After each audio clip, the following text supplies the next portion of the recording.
know what? You know what? You know what? One more time. One more time. One more time. Then we start.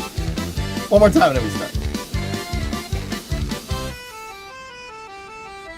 I spin in circles, I scream to the void. A fort in the oasis, my rage is employed. A storm in my chest, it burns and destroys. Dance with the chaos, spin till you fall. It burns and screeches the end of it all. Round and round until we crawl. This is the inferno, the Pokeball.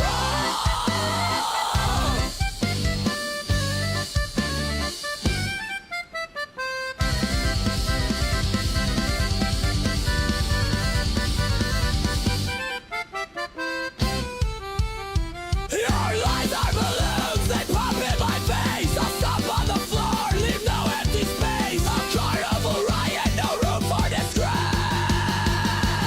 Buttons clicking, hearts are ticking. Fists are flying, skies are splitting. Dance with the chaos, spin till you fall. A bird and screeches the end of it all. Round and round until we crawl. This is the inferno, the Pokeball.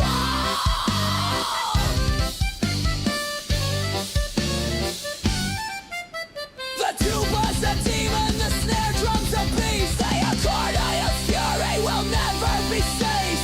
This is a battle of musical faith. The polka goes harder than hell's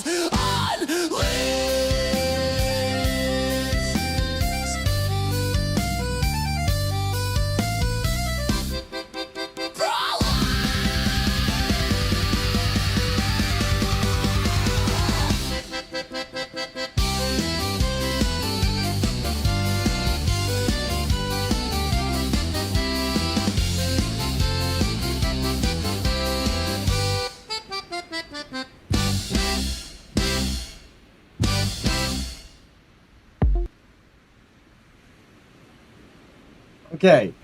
All right.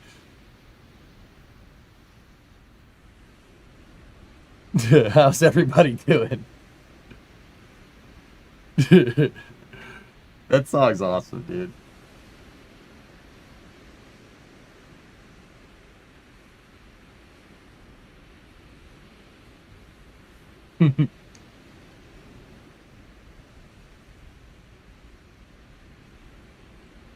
All right. Oh my goodness. So, how's everybody doing? How you guys feeling? I feel like a pile of doo-doo. Do you remember? You remember? I don't know, like we could like cut back in the VOD or something, but I remember like maybe it was during the second scrub or something. I'm like, man, I am gonna pay for this later. I'm gonna pay for this later, and here we are. I feel rough today. Yeah, I'm here. I'm here.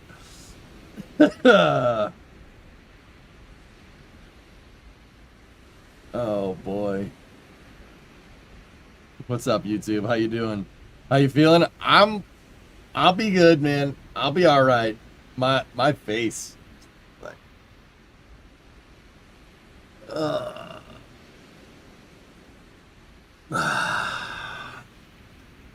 this has been yeah. It's been a weird couple of days. Seems to be the motif for this month. What a roller coaster. But at least we're here, we're having fun. So, I was going to call this stream the Space and Rocket Review like we usually do, but let's be real. It's the Starship and Flight 10 review. I'll be honest with you guys, that's all I really want to talk about. A parting gift from Murdoch. Yeah, right. All right. Yeah, DV, do your thing. 2 stakeout streams plus launch coverage will do that to you. David, I mean, I did my own launch coverage on Sunday, too. I did 3 launch coverages, man. 3 launch coverages and 2 stakeouts. Well, sick. Man, when you say it like that, that doesn't sound too healthy, but it's fine.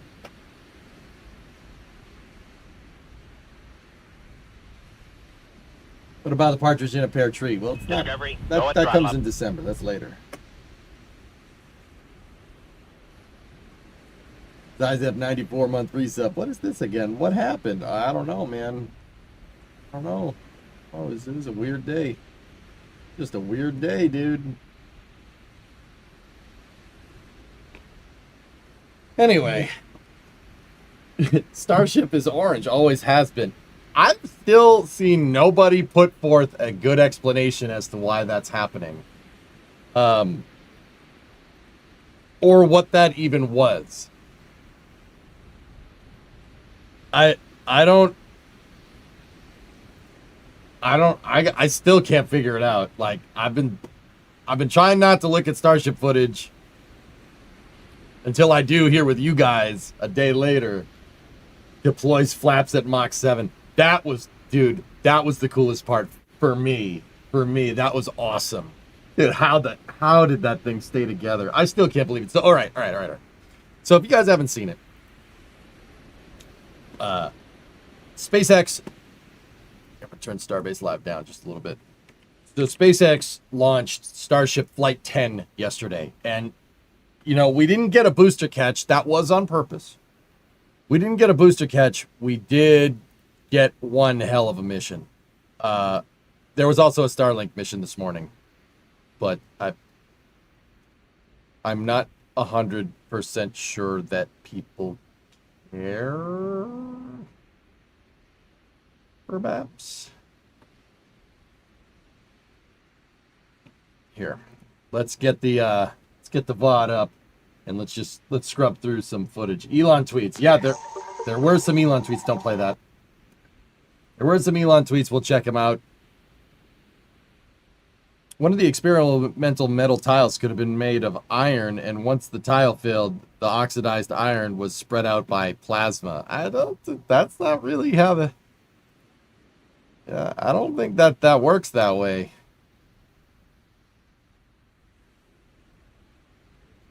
All right, let's get to the good stuff.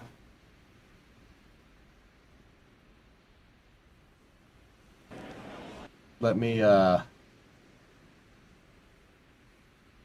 just get some text up on the screen. Replay.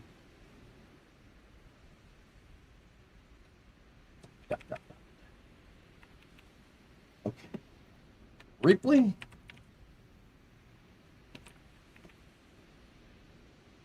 Replay. Let's let's fix it. We gotta outline it. We gotta outline it with Black Bosnod. We gotta make the outline. Oh. Replay.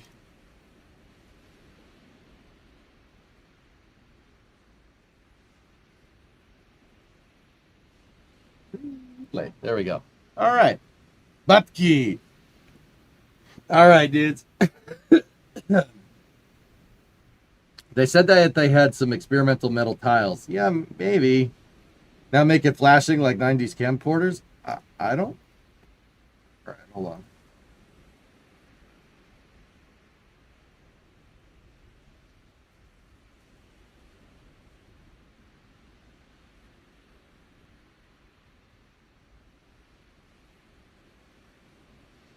That's the best I can do. That's the best I can do. Is that good enough? Faster? Faster? Okay.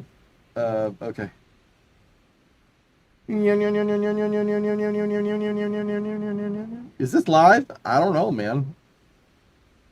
Hey, Everest, what's going on? Is it possible that they had actively cooled tiles? Yeah. You know what? Hold up. Can we do... Bruh. All right, maybe we need to like put some spaces.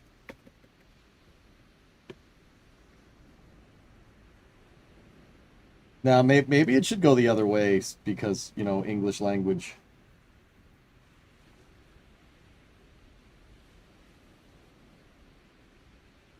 There we go.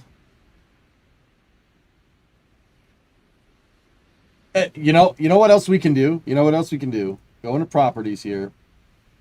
Select the color. Let's get it. Let's give it some red. Oh. Oh yeah. Oh yeah. Oh yeah. Actively cooled tiles were cooled with Sunny D. Checkmate.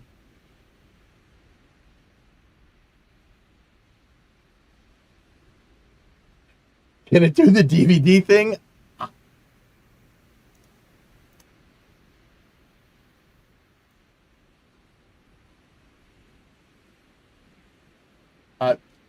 Oh God, no.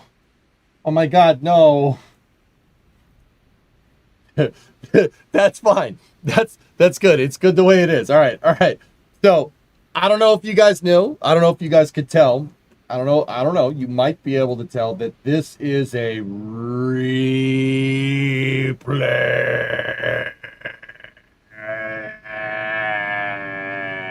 Okay. All right.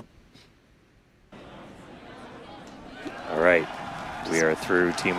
All right. So this was yesterday. This is amazing. I just want to go through the whole thing. Let's just go through it. What is a replay? Replay is the French way of saying it. You know, it's pisson. It's French. You can tell it's a replay because of the way it is. I hope no one's drunk. Yeah, that would suck. All right, here we go. 5, 4, 3, 2, 1. Liftoff. Okay, all flight controllers go for landing. Raptor Relight, go. Jammed up GNC. Up for landing. We've lifted. Bravo 2. What? Eagles pitching downrange.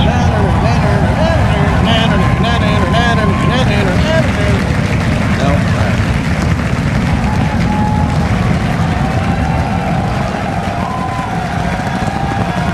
Booster chamber pressure nominal. Okay, so it launched. SpaceX has some good footage from behind the scenes there. Here, if you want to see another angle of that exact same thing, check this out.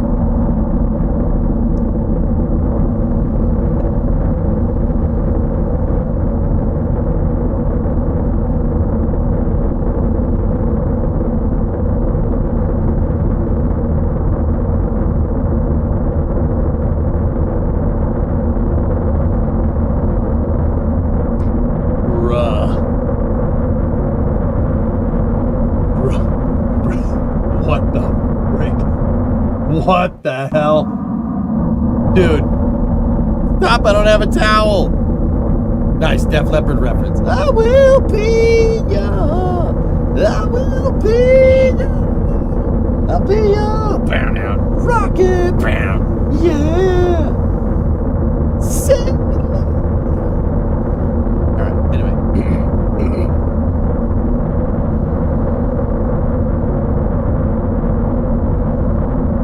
Yeah, that's pretty neat. Why don't those cables melt? Because they're blue.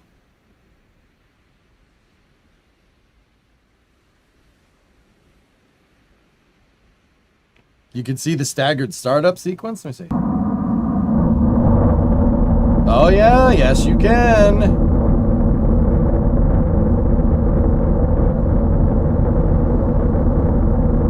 Dude, that really is like, if you guys have been following the Kerbal build that I've been doing, the Prometheus rocket, we've been going through that, right? And somebody did suggest like turning some engines on, turning other engines on, and then sending it. It looks like that's exactly what they're doing. Not that we didn't know that, but it's just kind of cool to see it. Like that one's turning on. Wait for it. Now that one's turning on.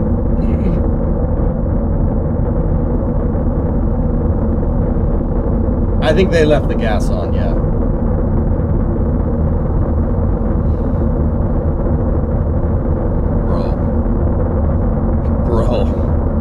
Bro, come on now. I think these are purge lines, like methane purge lines, I think. I'm not sure. I know that the umbilical for like spin starting these things is up in there. It's retracted by now. That's got to be a purge line, dude. Sequencing startup with a Cal controller, totally doable. So which one was the one that zonked out? It was that one right there, E8. That one's the one that was being a little bit of a Stugatz, you understand?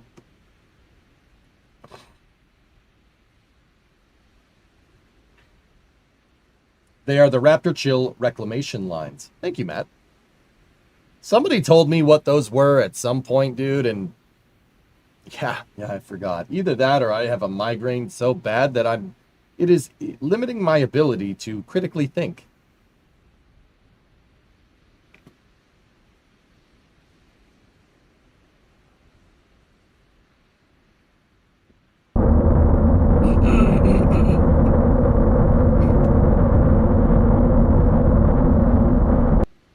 The nozzle shake on ignition is wild to me, almost like RS-25's shuttle footage. Dude. See, Rockman, Cody, I don't know if you noticed this. Watch how close those two get together. I was just looking at the same thing. This guy is shaking. Look at that. Look at the tolerance here. Oh, that's not a lot. That's not a lot, dude. That's really close. That's, man, if those things hit each other, that's death. No, you're gonna have a really bad day. You reach the cooling jackets. That would be bad.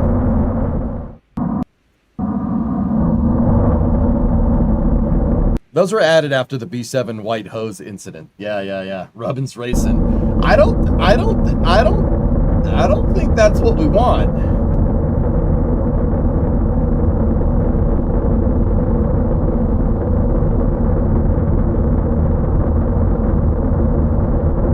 Dude.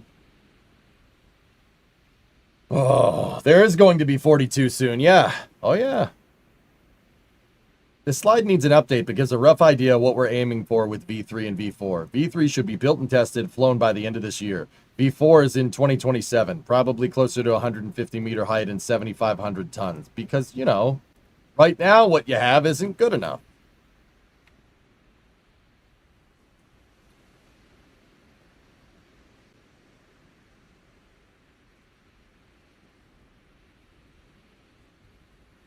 How the heck do you get a video of that? Periscopes are how they do it, guys. That and the thermal expansion contraction is one heck of an engineering constraint. Dude, the booster team, as the kids say, the booster team is cooking. They're cooking. Oh, we should let them cook. Let them do. Okay, you just keep doing your thing, man. If you have a migraine, take care of yourself and call it now.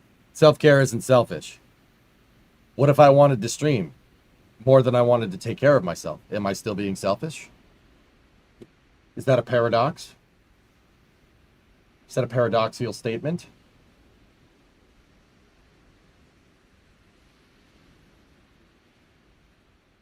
Yes? Yes? No. Yes? Nah, I'm good, man. I'm good. It's going away. We're good. I took some ibuprofen before the stream. It'll be fine. He said that live stream talk was the technical update. Very sad.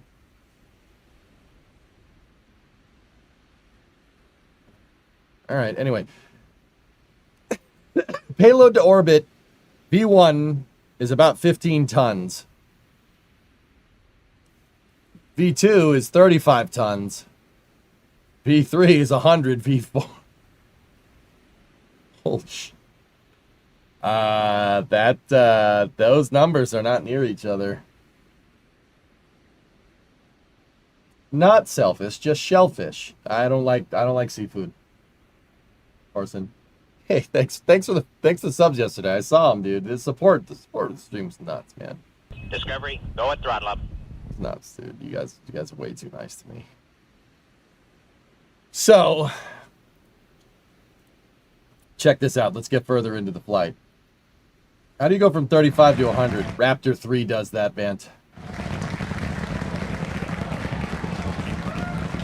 Bro. I'm getting some serious Hayes Gray Art videos vibes from this. Anybody? Hayes Gray Art on YouTube? He's the guy that does the renders of all the crazy concepts that like the US aerospace industry came up with in the 60s. That looks like one of his videos. Would V4 use the same pad as V3? I would guess yes, ship. That dude. I know it's real. I ain't trying to say anything like that. I know this is real. I know that's a thing that exists. I've seen the booster go into space with my own eyes twice. But dude, I have to pinch myself every time I look at it. Yo, that thing has 33 freaking motors in it, and they're all working just fine. I mean, what that guy, the number 8 engine, that was, give it a little bit. That one is not happy, but also that's unbelievable, man. Does that mean the tower gets larger? It must, Malik, right? Yeah, it must. Would they have to increase the height of the tower for V4? I mean, maybe they don't, dude. It depends on where they end up putting the ship catch points, right? The ship catch points have to be somewhere near the methane dome on Starship. Unless you want to build some crazy reinforcement into the payload bay, right?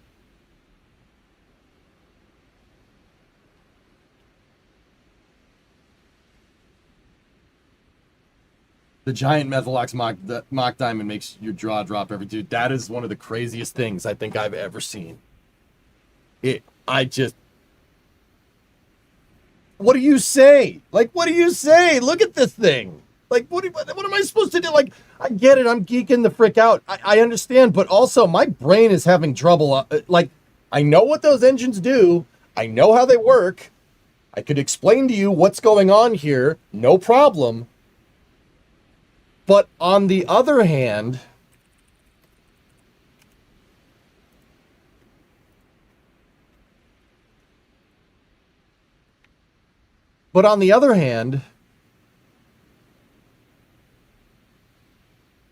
my brain's just like,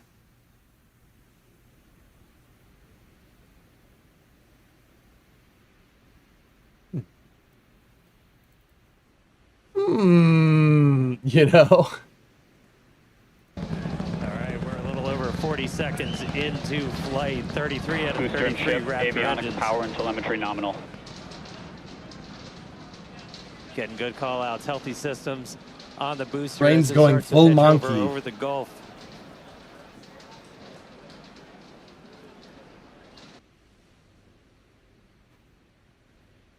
The fact that it's just such a clean, clear image, yeah, I know.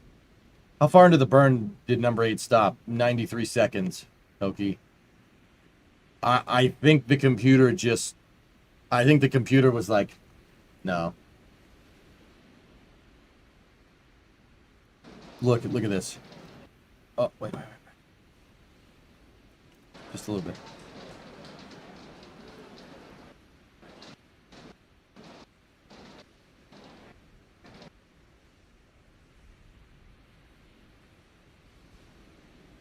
The vapor cone is going down the stack and interacting with the expanding methane plume. Right there. That is...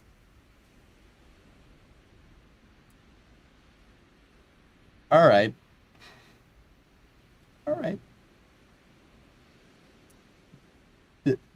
The cone is going and interact, like, dude, and Oki, you correct me if I'm wrong here, or anybody. Am I right in that I'm seeing an expansion fan forming around the vapor cone, around that interaction right there? Do I see some a little added staminky going on right there?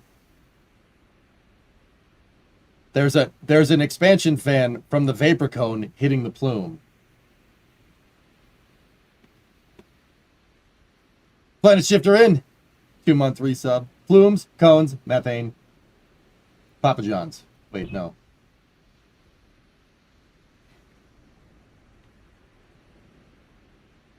That's wild, man. Holy cow. All right, we're a little over 1 minute into flight, about to pass through max Q. Max Q. Come on. All right, so we are through the period of maximum dynamic pressure, max stress on the vehicle as it continues to fly. You just can't be wrong. That's right. That's right. They said an F-18 Vapor was peak. Dude, that one was pretty good. I don't know if it's got the shuttle beat. There's some really nice pictures out there of the shuttle going transonic, and it's pretty good. Discovery, But that go was at throttle up. that was up there. That was definitely up there with it, dude. I know this is like, you know, Starship isn't like side mounted to the booster or anything, but this thing gives me some real shuttle vibes, and the good shuttle vibes, not the bad ones. And I am freaking here for it, man. Next major event is going to be Jazzbomb, I start my engineering degree next Thursday, and I want to say that you inspired me to do better in math when you told me that math is just a language and I need to learn and practice it more. Good. Good. It is. Was I wrong? I wouldn't steer you wrong, dude.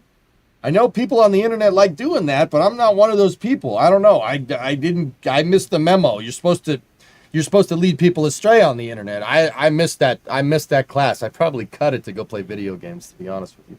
But anyway. Skydrift, that's a 65-month resub. But anyway, Chaz, that's good, man. Good. Good. That's awesome. Just keep doing it. If you just keep doing it, you'll get good at it. Look at me. Do I have any communications background? No. I just kept streaming, and I eventually got good at it, you know? Good. Professional streamer. down all but 3 of its Raptor engines. Yeah, you're all the right. clamps holding the 2 stages together will release. Do they throttle the engines up? I'm going to go ahead and guess that if this thing has a good 1.3, 1.4 thrust to weight off the pad, that Raptor engines are most likely throttled. We know that they can do that. I would say they would throttle back for max Q. 1.4 off the pad, you're going to break the thing. Your dynamic pressure will go above like 5 PSI. And that's a lot of pressure. Maybe not. Maybe it's more than 5. I don't know. I'm guesstimating. But yes, I bet you they throttle them back. Good. Laser. Good. Laser. Anyway. They added a throttle indicator. It's a ring around the engine diagram. I thought that's the fuel left over. And the Starship second stage ignites its engines. The ship then separates from the Super Heavy booster and heads to space. At the same time, the 3 engines still firing on Super Heavy will flip the booster around. 10 more engines will ignite for the boost back burn. I just can't believe that thing is staying together. Like, that's what just gets me about Starship. It's just...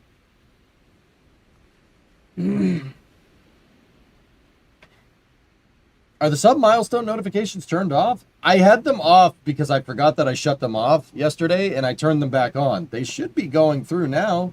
1000, I saw your 11-month resub. Finally able to watch some EJ streams after 3 weeks. Had a nice vacation. How is the car doing? The car. Yeah, it's doing okay.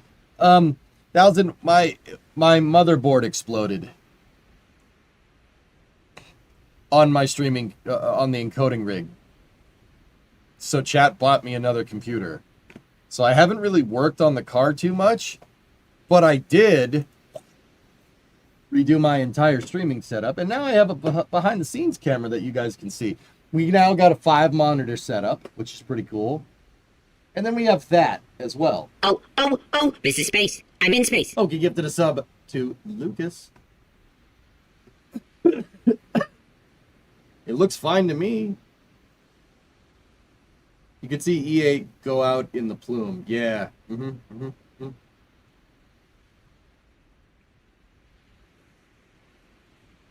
Yeah, Archie, that sounds right. Why does it look like it's flying towards land? Because you're seeing what's behind the launch site there. Yeah, so you guys can see that, right?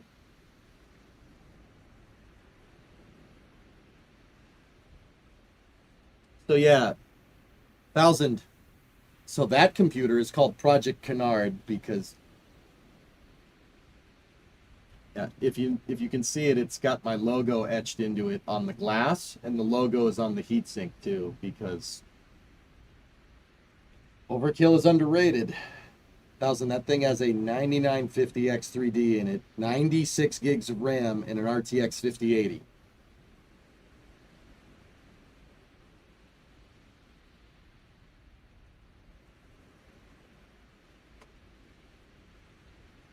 I can run the SSTO pad, the small SSTO pad in Kerbal. I can run it in real time, dude. Real time. Oh, I have stuff planned. Don't worry. I have stuff planned.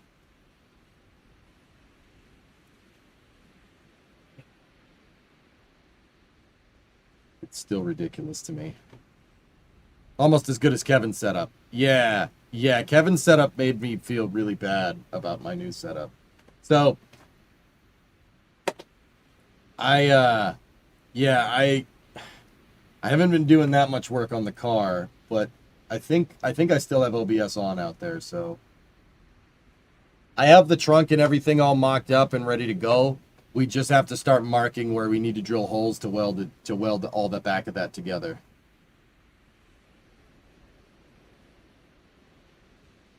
Kevin has 12. He has 12 monitors, guys. Yeah, he has like, I think it was 2 rows of 5 and 2 television screens mounted on the wall behind his battle station. He quite actually has a production studio. How much progress did you make on the truck? Truck doesn't leak anymore. Bluefus runs and drives. Everything runs and drives. Yeah. I see the dually swap and I don't hate it. That, you're not the first one to say that. Anyway.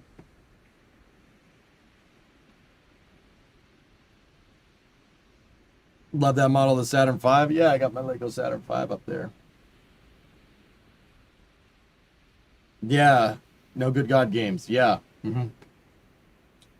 Okay, random question, but why is the shuttle next to the A in your logo instead of just being the A?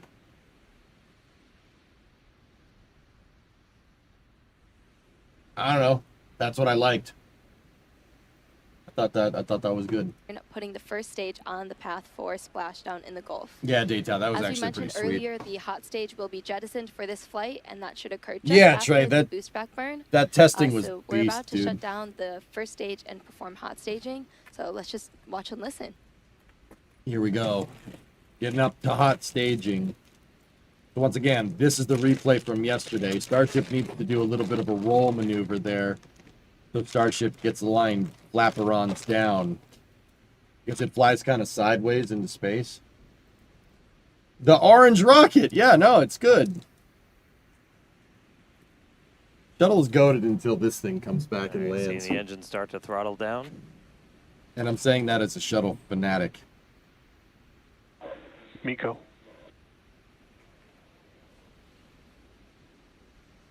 Ship ignition. Boost back burn startup. Stage separation. You've got to be kidding me. You've got to be kidding me, dude. Stage separation confirmed. We've got 6 engines running on ship. Booster is doing its boost back burn, continuing now towards its splashdown site in the Gulf. Ship We are Raptor seeing chamber all 6 pressure is Raptors nominal. lit up on ship. Damage the skirt? No, I don't think so.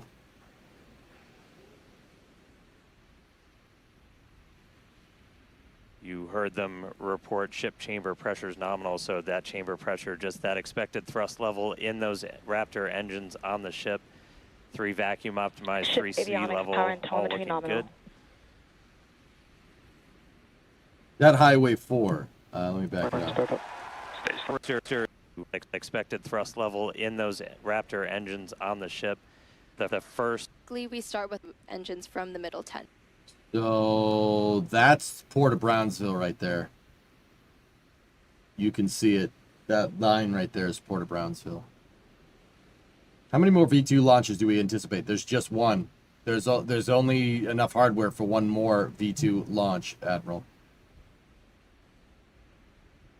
There's only ship 38 and what is it, guys? 15 or 16? No, 15-2.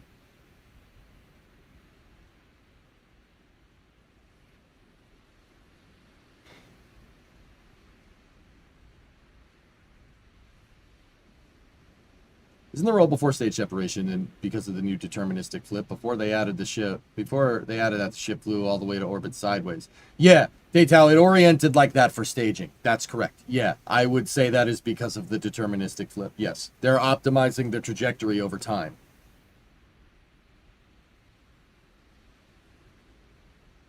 Booster 17 will likely be cut up. Well, Booster 12 has finished its display work. Yep.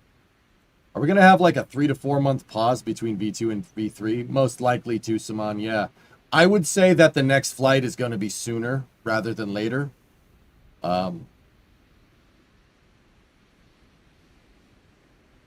Rockman, you think it's Booster 17. You think they're going to keep 15 around. Okay. Do you think NASA's going to be mildly annoyed that SpaceX is going to have to take a couple months break to get Block 3 online? No? I think NASA has all the time in the world. You know, maybe if NASA built more rockets, then, you know, maybe that would make SpaceX go faster.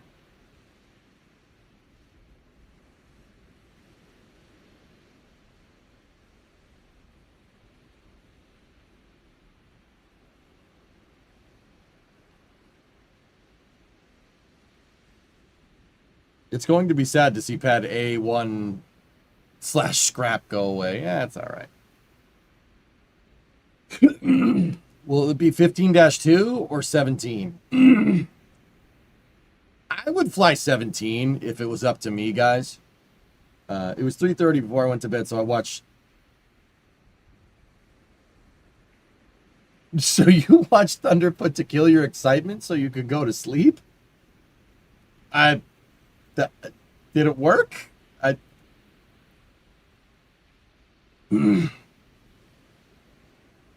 you seen hardware for an upgraded Pad 1 mount? No. Yes, actually. Oh.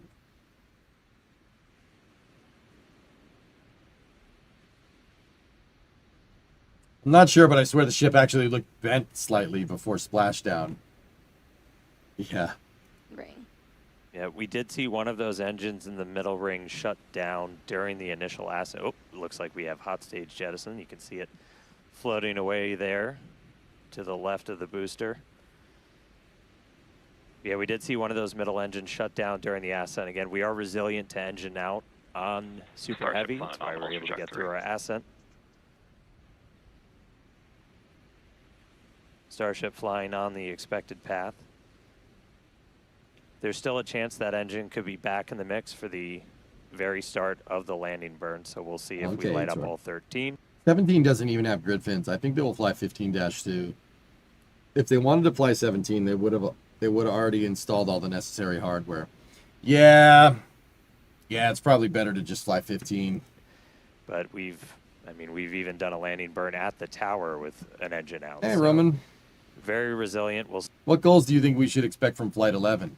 Roman, honestly, I would just do the same exact thing. I would do the same exact thing. And basically use these to validate your mission criteria for when you go to test Block 3. I wouldn't introduce much new things for this one.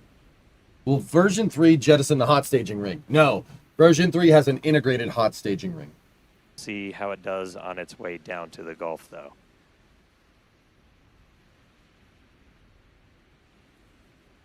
All right, so we got a couple of minutes. That landing burn start should be just about 40 seconds away.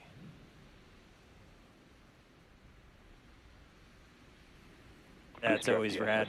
Hard to say, ship watching. You can see the boost plume itself in the background.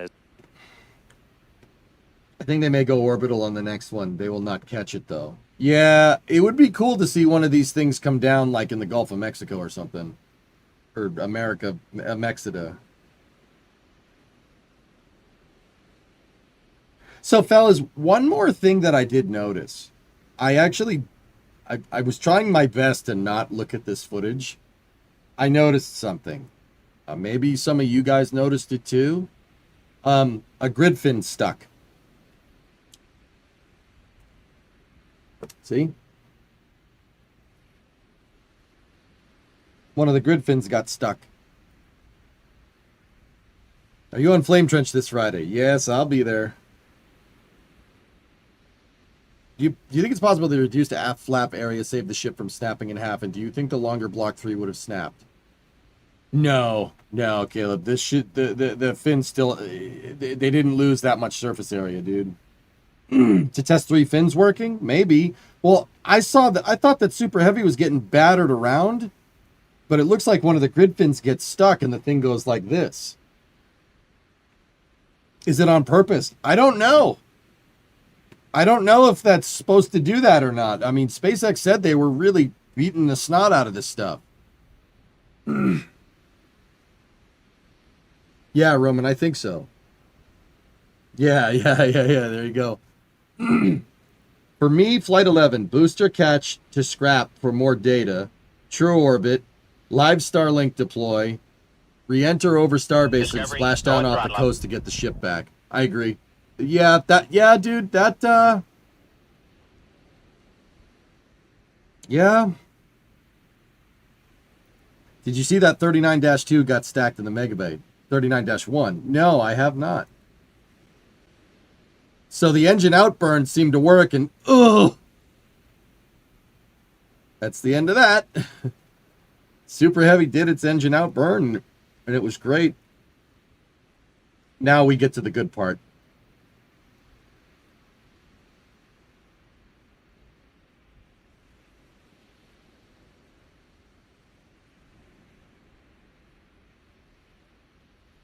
So they tested their Pez dispenser deployment device for future V3 Starlinks.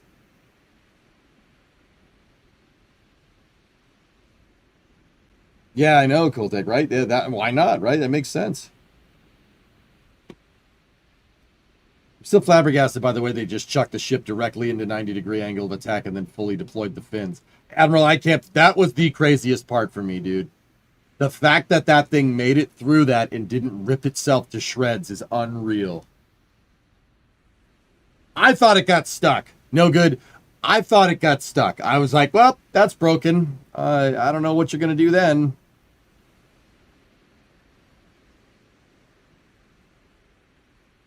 What happens if a grid fin got stuck when trying to catch it?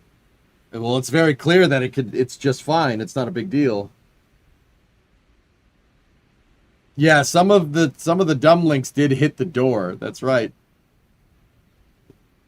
Yeet. Wildest freaking thing, man.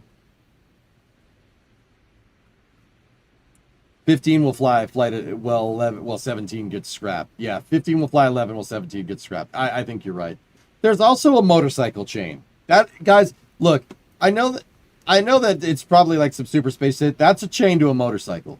That is straight up motorcycle chain that's being used for their payload deployer. All right. Booster 12 was the first catch. That was Flight 5, Hokey. Yep.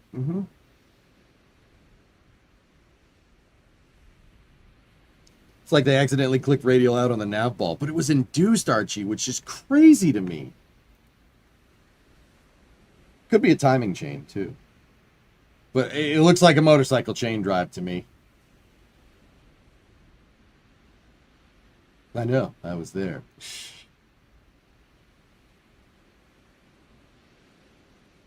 Do you think they will make a shuttle like Payload Bay door to launch bigger satellites? Eventually, Ethan, I do. Yes, absolutely. It's a freaking motorcycle chain. Hey, use what works.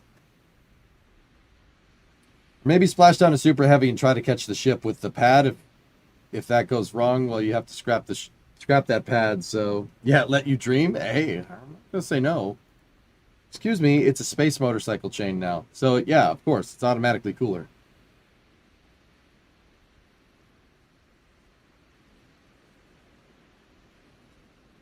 Dude, just go up.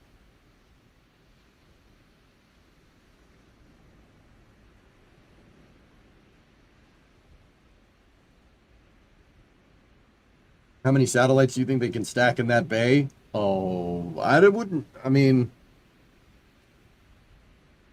probably 30. 2 stacks of 15 would be my guess. Stated number is 60. Okay, so I was half right. Lovely. They can fit 60 V3 minis in there. Oh, I know. Like, it's once again, we know that past ships. We know that past ships have had this thing before, but to see it in action, man.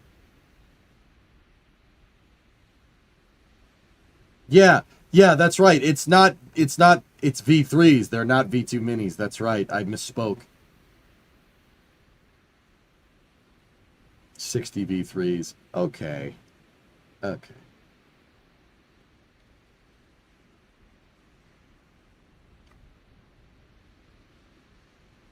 Do we know what material that chain is made out of? Terrence, it's probably steel if I had to guess.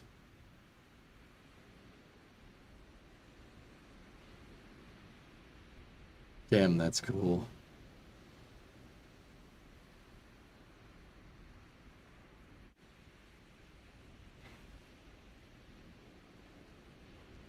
With room to spare, most likely. I mean, Hokey, we're right here is where you're starting to see the taper for the nose cone. So there is a significant amount of space between where this camera is and where the header tanks are up there, dude. Right? Am I looking at this correct? Like that line, this line is going to go up, it's going to go over, and then it's going to go up again. Or no. No, it's not. It'll feed from the side of the tank because pickups. There's a lot of space in there. Low taper nose cone. So the Pez dispenser borrowed parts off of a Jonas. Yes.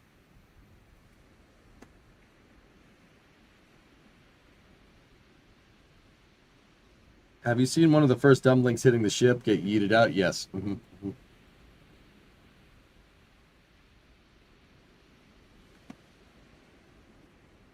We got to see that during the day, man.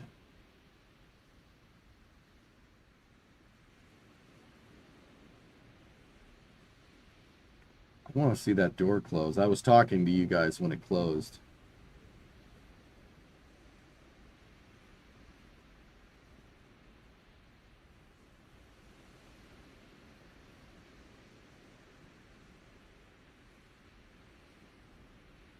They didn't show it.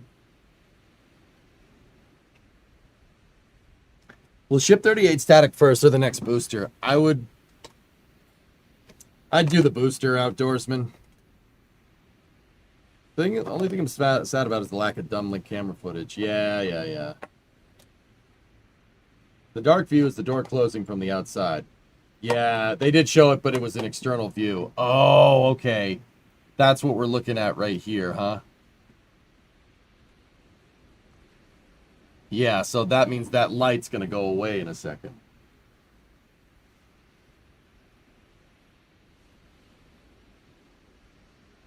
Dude. Mother trucker. I totally missed that on the first time.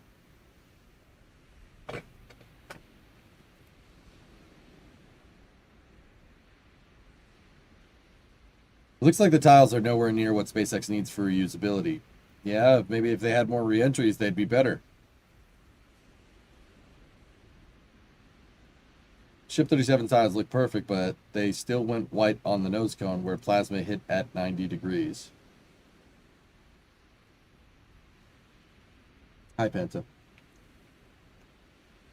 Wondering if the rear flaps will also get that rear taper like the fore flaps. Maybe.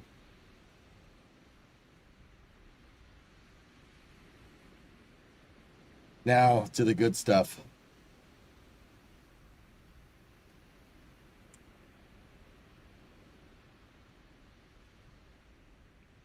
Did you see Scott's video about the flight? No, I haven't watched anything on purpose.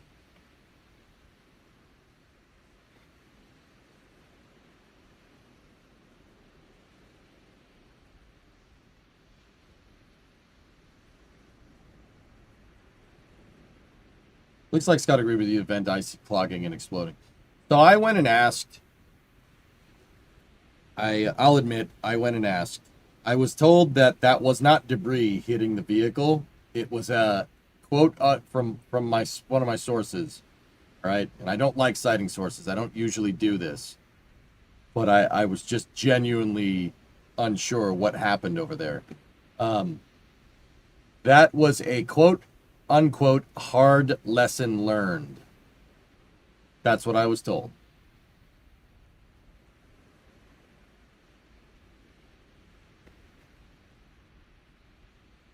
Yeah, that's what I was told, which means something on the ship broke. That was a hard that's what I was told. It was a hard lesson learned. So that means something didn't work how they thought it was going to work and it popped, but they know what it was and that won't happen again.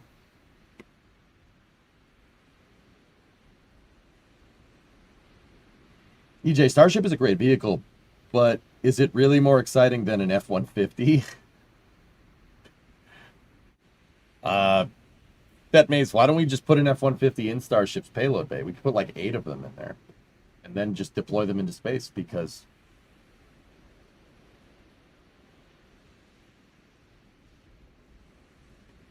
that's something you say when you play stupid games and survives. Yeah, right.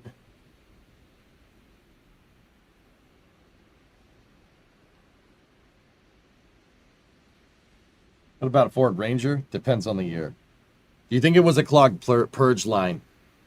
Whatever is over there stopped working correctly. Now I've seen people say that that's basically where the purge lines are, and yeah, I'm gonna go ahead and guess that it's.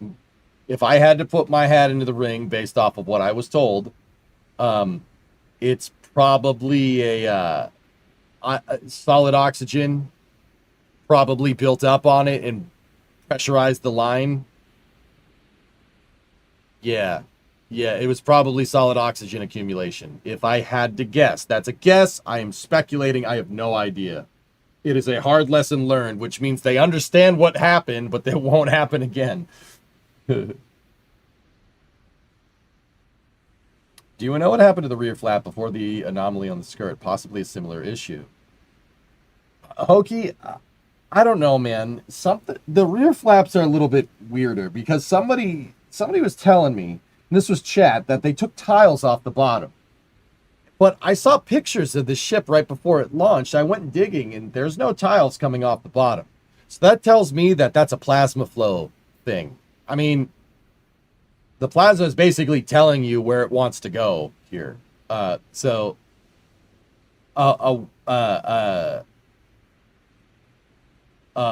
swept rear edge on the back of Starship would probably fix this problem if I had to put my hat into the ring and guess. You probably would taper the back of the wing. I think that's what you were saying. Like the damage on the flap before the reentry even started. I think that was an experiment that was on the forward side of the wing that got shaken to bits, like those tiles right there. No, I know. It's on the back of it. I know what you're talking about. Hey, Flagon. Something else popped during the Starlink Raptor test and damaged the starboard flap. Is the V3 Starship bigger or the same? Here, hold up. Boop. It's just a smidge bigger. Just a smidge. Well, the whole stack is a smidge taller. It's about the same size, Runson.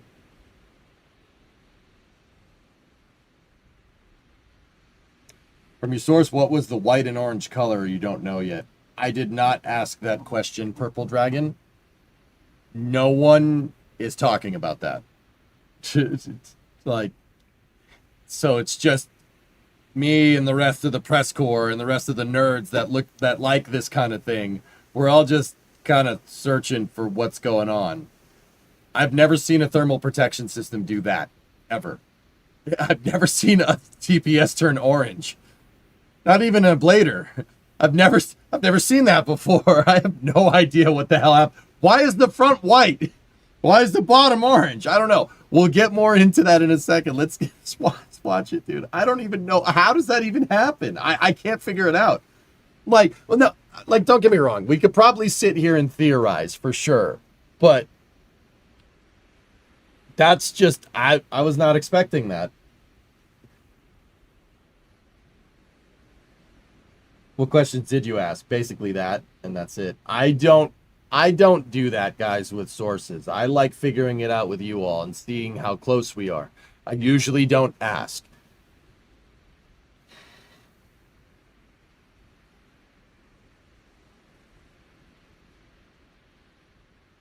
Could it be hot staging related?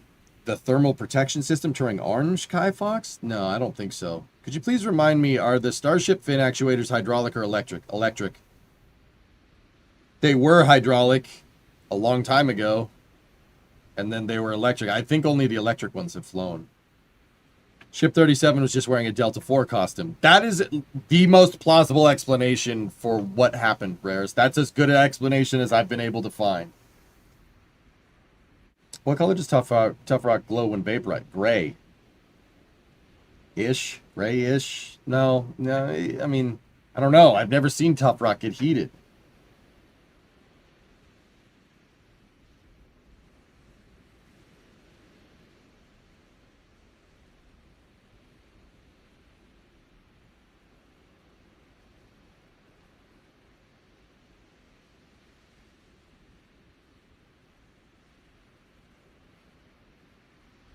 Yeah, Contra, I don't know.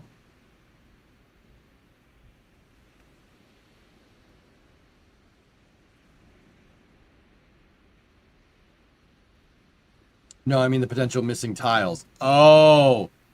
I don't know, maybe. The forward flaps performed excellent, though.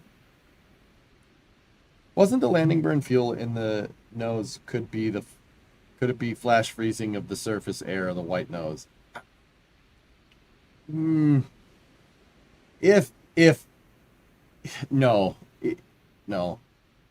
The thermal transfer doesn't work like that. Even when you can convect.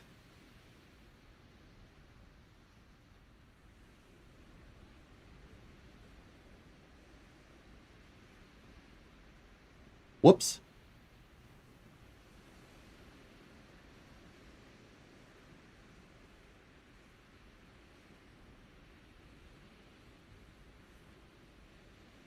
Yeah, Ari, I think you might be right.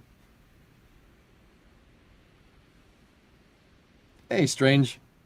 Dude, that it must have been some type of transpiration cooling or a metal tile ablated off.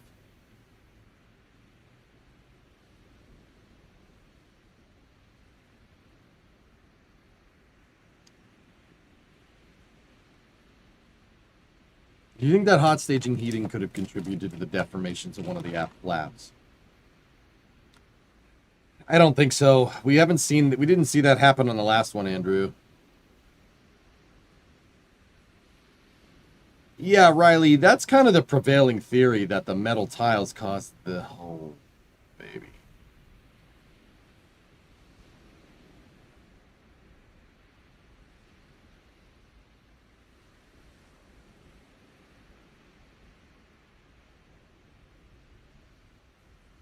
Did the shuttle have discoloration on the nose when it re-entered? Yes, Hobby. Yeah, absolutely. The silica-based tiles, they glow like red orange, and they scuff gray almost. Like the tiles turn gray when they've been through heat cycles. That's why towards the end of the space program, if you look at the shuttle, you could see which tiles have been scorched by plasma, right? As for theory, it was orange. Was it orange before the landing burn? Yes, it was, Flykin.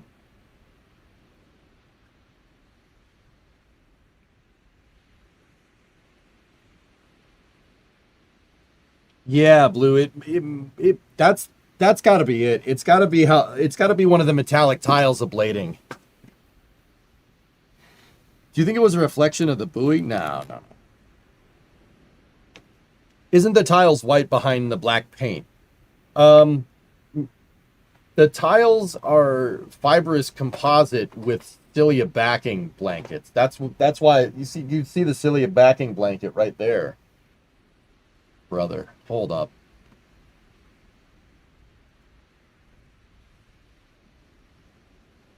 What, is one freaking tile gonna cause that much deformation? Like that much scorching?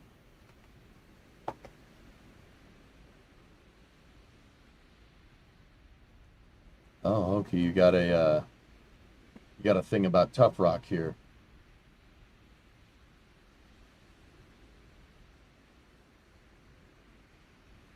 Hold on.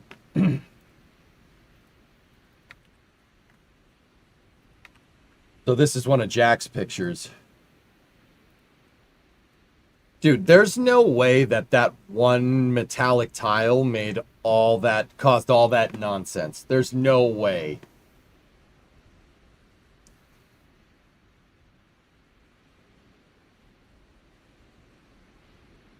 Possible. Think about how little gold gets used when things get gold plated and it's solid gold. And it looks like it's solid gold. Okay, now I want to know the thickness of that metal tile.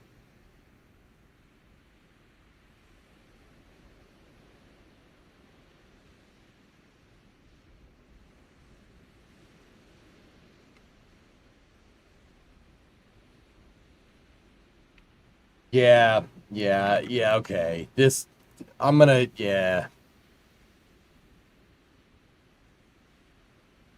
Okay, there were a bunch of metal tiles. That's what it was, dude. I'm gonna say pretty conclusively, whoever made this picture, that's absolutely right. That still doesn't explain whatever happened up here, but likely about the same size as a normal tile. Well, if you had a bunch of them, yeah, they're just testing Martian camo.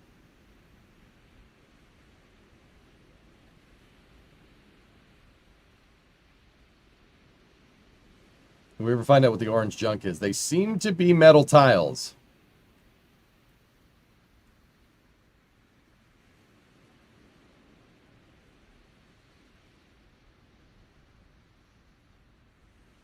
Hokey, that's my guess. My guess is the transpiration cooling was up at the front. The reason why is because, well, all right, let's go back and look, dude. Remember how we said with the payload bay that the nose cone taper, right, starts like right around here. You already have methane up there. See what I mean? There's already methane up there. There could be a tap-off line using residual ullage pressure to transpiration cool that thing.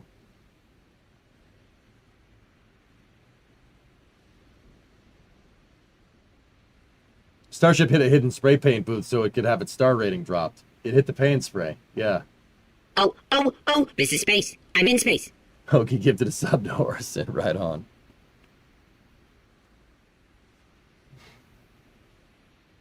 The right aft flap was damaged. I don't know, guys. The right aft flap, there's not enough footage to say one way or the other, dudes. Yeah, I don't know.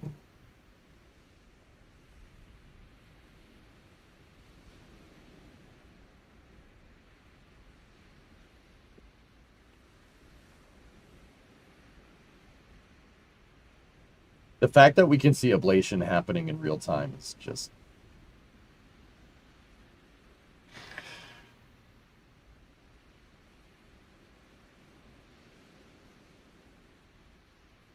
It's fascinating, dude.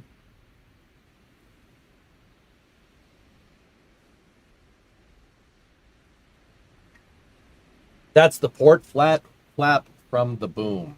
Okay.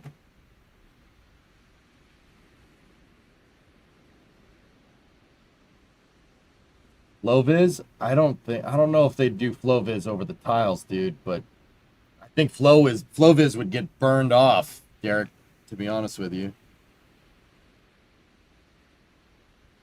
See all these sparks, guys?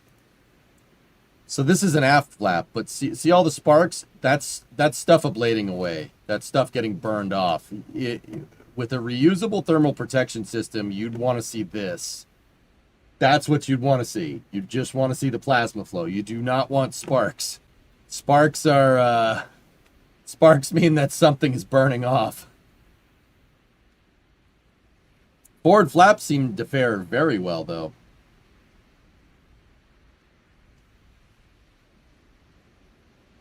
Discovery, go at throttle up. Stupid question. It's real hot. Yeah, why isn't the metal on the flaps glowing red where it's being torn apart? It is? What? Like, what, is that not glowing enough for you? If we saw the front side of this, like if we could get a camera on the other side of the wing somehow looking up, you'd see a very different picture, dude. This is basically just has to do with what's called the thermal flux of stainless steel. It's just the heat is concentrated in one area. It's like if you put a torch on a piece of metal and just held it there, it's not going to light up the whole piece of metal, dude. Misread the question.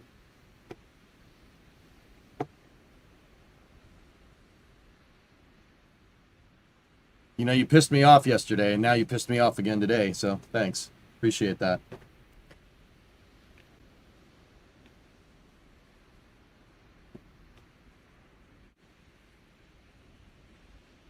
Two for two. Good job.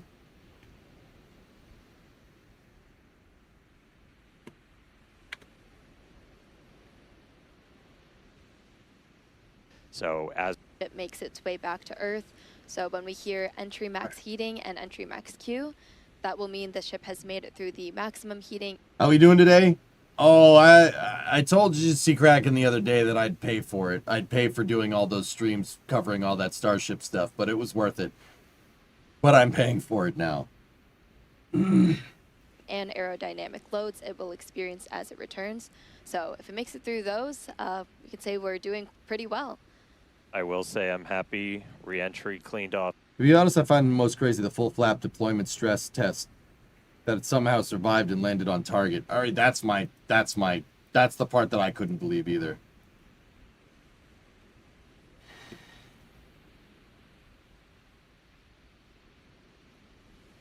So what they need to do is fly 2 starships in formation. Oh yeah, no, I mean I'm not going to say no to that.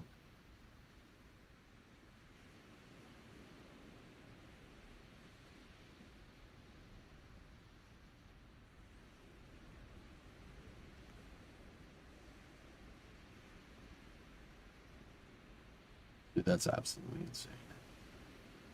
Do we know if there was any air assets out there to get footage All right, of so the about ship landing? 55. There were ships out there, Dino. Yes. 5.5 minutes in, you can see the sun is up. Again, we intentionally designed. Question really might be, what transpiration fluid did they use? Methane. If they were going to use anything, use the fuel. I wouldn't use oxidizer for that. Oxidizer is terrible at absorbing heat. Liquid oxygen is terrible at absorbing heat. Methane is really good at it because it's mostly hydrogen. Hydrogen is very thermally conductive. And these flights to lift off in the evening here, so we get these daylight views, so we can get as good a video as possible on the ship, assuming we make it all the way down. We've got at least one buoy powered by Starlink that's out there in the landing zone in the Indian Ocean, hopefully giving us a view again. If you see any live views, not from the ship itself, that means we nailed our landing target. Wondering if they could move the aft flaps leeward like the front flaps. Yeah,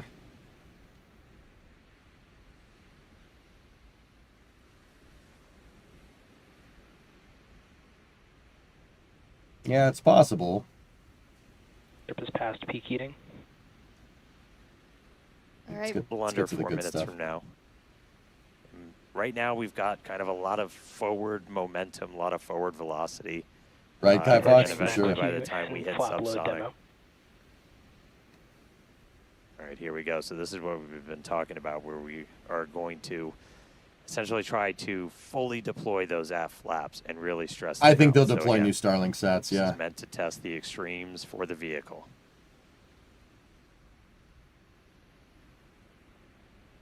Dude, this part. Oh, man. All right. You've got to be kidding me. See those flaps swinging out? How did that thing not rip itself to shreds? I don't know. Did you see RGV's pics of the launch that I sent you? No, I haven't seen them yet. Again, we are putting ship through the ringer on this flight in.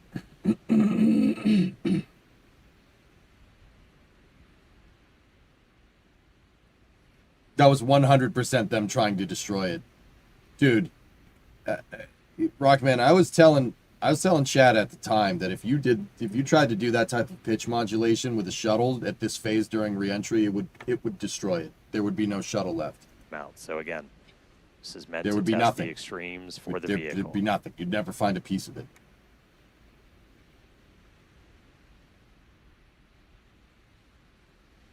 How big are the reentry corridors? I'd have to look at the Notmars to see the corridor. They're pretty big. All right. See those flaps swinging out? Again, we are putting ship through the ringer on this flight in.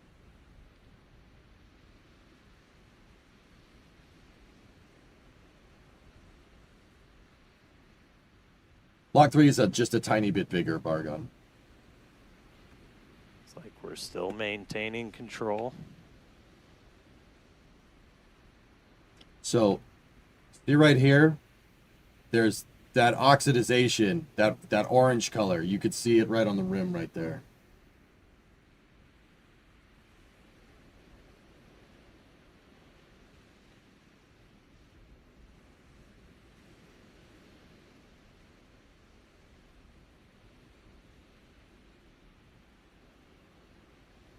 All right, flaps earning their paycheck today, getting through kind of that max stress. I agree, Grav. That would have ruined a lot of different Definitely vehicles. Things looking good so far. We're about 2 minutes out now from Starship becoming transonic. One cool thing to note as we get some of those views showing kind of the whole length of the ship, one of the changes we made after Flight 6 was to change the tile line a little bit. So we had kind of scaled back the number of tiles significantly, as when we go to catch these ships, you don't want to, I think as Elon said, you don't want to shuck the ship as you catch it and knock all those tiles off. So we knew we were going to have to kind of peel back that layer a little bit. And the first time we did it was on Flight 6, and we saw kind of wrinkling and dimples almost in the ship as we were creating these hot spots in the uneven parts of the heat shield. And so to kind of address that, Would the reentry be noticeably more intense if the ship was coming down from a true orbit? Andrew, I think I've had a theory for a long time that these reentry trajectories that SpaceX is taking, the suborbital reentry trajectory, is already a steep reentry. This is real bad. Usually, like with an orbital reentry, it doesn't matter if it's a capsule, shuttle, whatever. You never really go full suborbital, right? You don't. Usually you just deorbit a little bit and get the lowest point in your orbit low enough to where you're going to enter the atmosphere as shallow as possible. That minimizes G loads, and it does increase your total period of heating, so your heat shield stays hot for a longer period of time. But your peak heating is lower. Judging by what I saw from how quickly this thing went from peak heating to max Q during reentry, this steep trajectory, if anything, is like, I'm not going to say it's testing coming back from the moon, because your total impulse of heat will be a lot higher coming back from the moon because you're falling from further away. But yeah, these are pretty nasty reentry trajectories by themselves. A Starship coming back from orbit will not experience this kind of torture, so to speak. I know that seems weird, right? But yeah, I mean, that's just my theory. I'm pretty sure that's right, but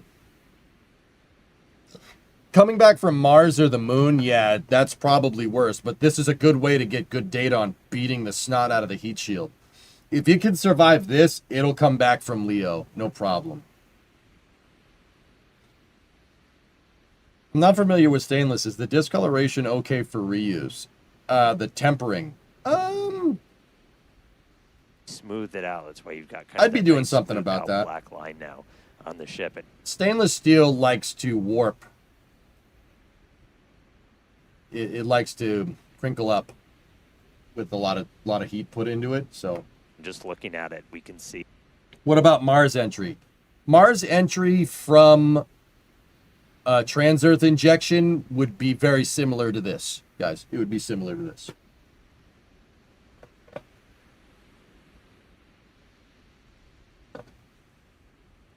Kind of a little bit of hot spot, a little bit of warping almost. Near the payload door, you can see a little bit of colored patina. I haven't seen up anything like above that, it, Kai Fox. but we don't see those kind of deep, almost. Wondering what your thoughts are on an They almost orbital look like Flight 11. gouges, I think on there, they so it will, looks like that's- just because, you know, the more chat convinced me, dude. I said that Flight 11 is probably just going to be a copy of this, but the more and more I think about it, the more on orbit would be pretty cool. Jonathan McDowell, that orbital documentation guy. Yeah, okay. Talked about the trajectory differences here. It's only short of orbital by about 60 meters a second. The relight on orbit was only a 24 meters a second burn. This is pretty much an orbital speed re-entry already, but it's way steeper, Graph Shark, so it's going to get a lot hotter, a lot faster. That's been pretty successful. So Your peak heating point is Right, going we to are be less way... then a minute away from. Because of the steeper re-entry trajectory, your period of heating is shorter, but your peak heating goes higher. The peak heating that you get from this type of suborbital is going to be a little bit higher than what you'd get coming back from Leo. And I entirely think that that's on purpose. It's good stress testing, yeah, exactly.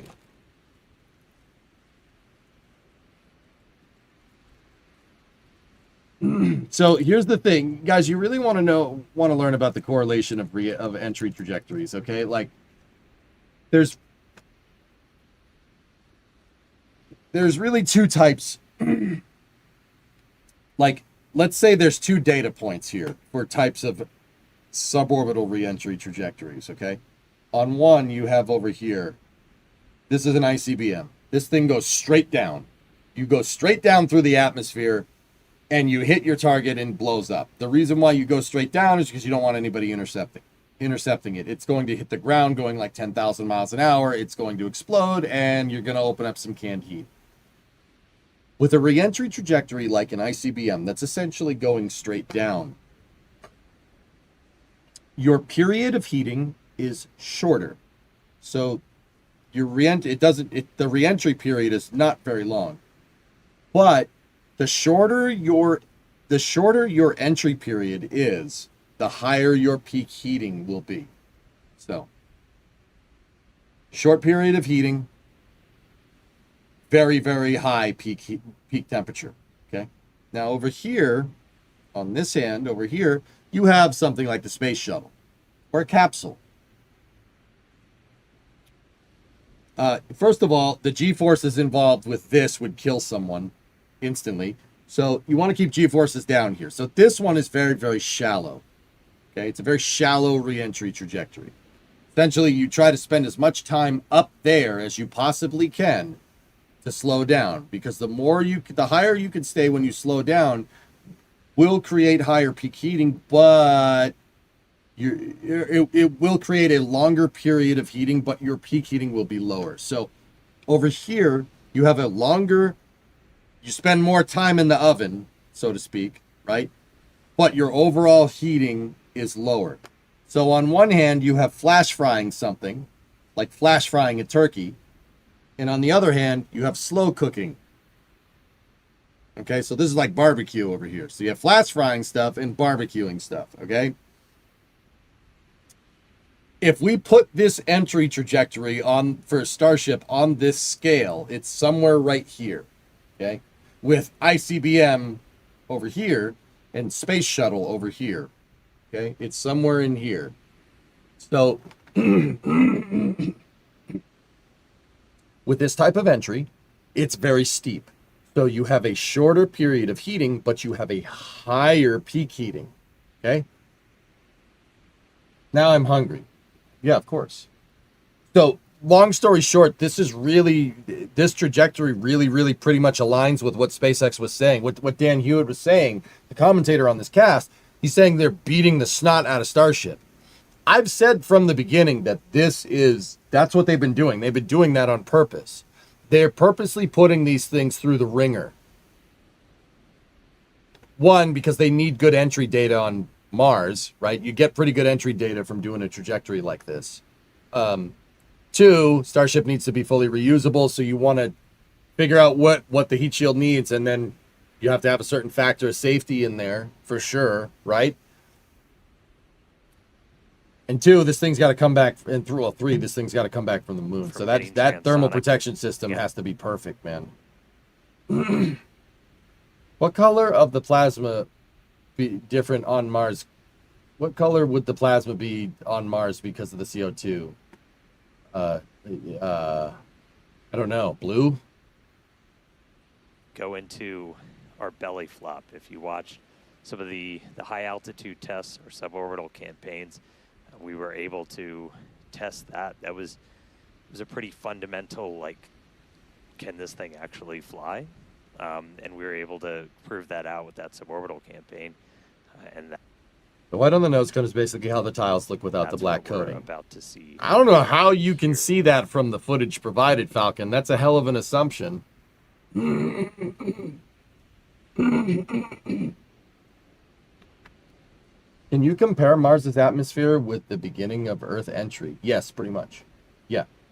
Trans-Earth injection to Mars is pretty similar to a high-altitude, shallow, low Earth orbit re-entry trajectory. It's very similar.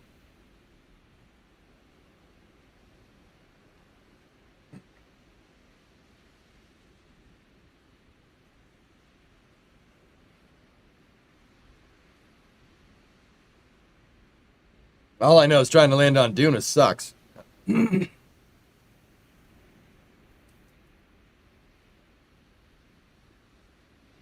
There's discoloration on the flap right there, too. And landing burn start.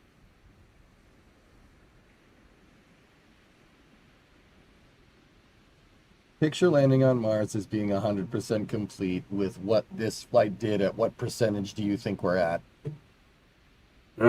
What? Hell, what kind of question is that? Could this thing go to Mars? Yeah, it'd probably make it. If you could figure out the boil off, if that's what you're asking.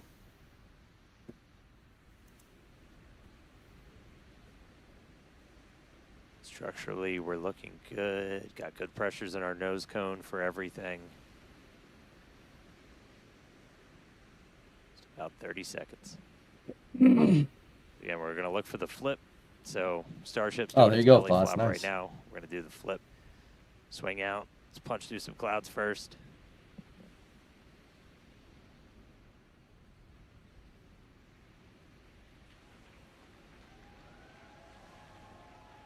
How far do you think we are from being able to do it? I don't know. When's the next transfer window? The next transfer window. So a year. 12 months. Here we go. This could get there if you could figure out the boil off. Start up. Gonna need some power too, but Seeing three Look at this. engines. There's our flip. There's a buoy. There's a splashdown.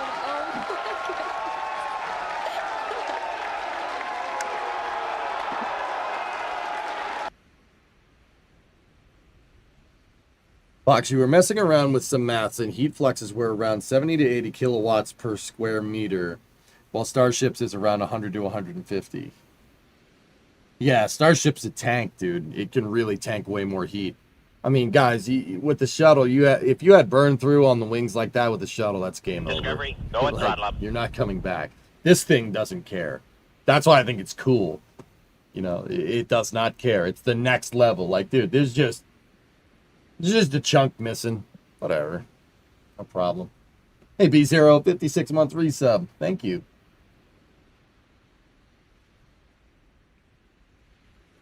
Yeah, Bob, it seems a lot more possible, doesn't it? Spicy Starship Structurally, goes, we're ooh, that looking tickles. Good. Got good pressures in our nose cone. I For mean, it's not a everything. problem once. Yeah, right. This is the COPV flying away. Yeah, one of those COPVs in the payload bay went And we're yeet. going to look for the flip. So Starship's doing its belly flop right now. We're going to do the flip. Swing out. Let's punch through some clouds first.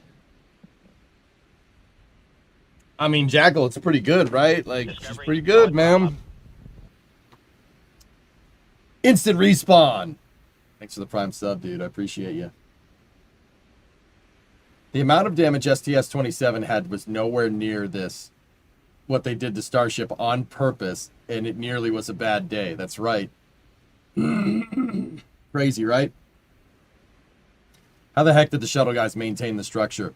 Aluminum sucks for short, hard loads and cracks.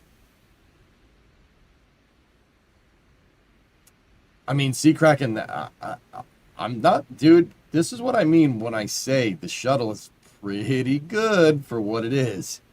It's pretty damn good. Good, dude. Considering what you know, heating does to aluminum, it's pretty good.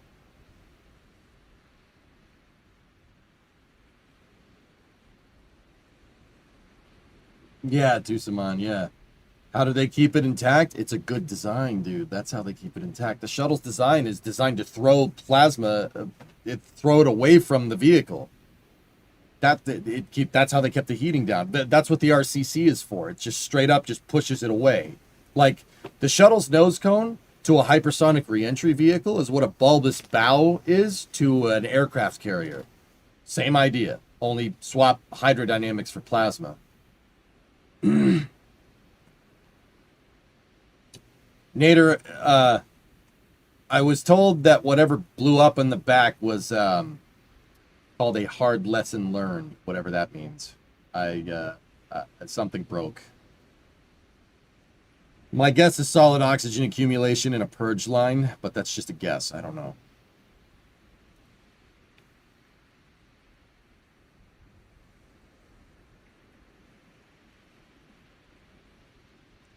You didn't see anybody mention this, so I'm probably way off here, but did that Raptor and Space Relight look a little green to you? I don't know. Let me see. What I wouldn't give for Von Braun's opinion on Starship. He'd probably dig it. I don't know. Let me see it, Rocket Man. The Relight is back here.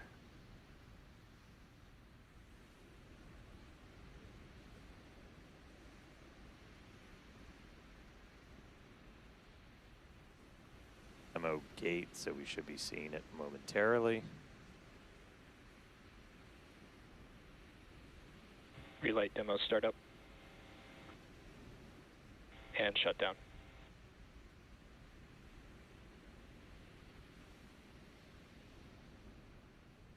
Demo gate, so we should be seeing it momentarily. I'm looking at it, Rockman. Relight demo startup. And shutdown.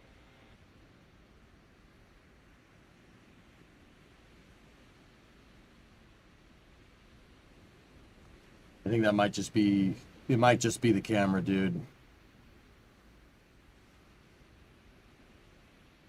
I mean, it's the aperture is having trouble adjusting. You see, once it adjusts for the exposure.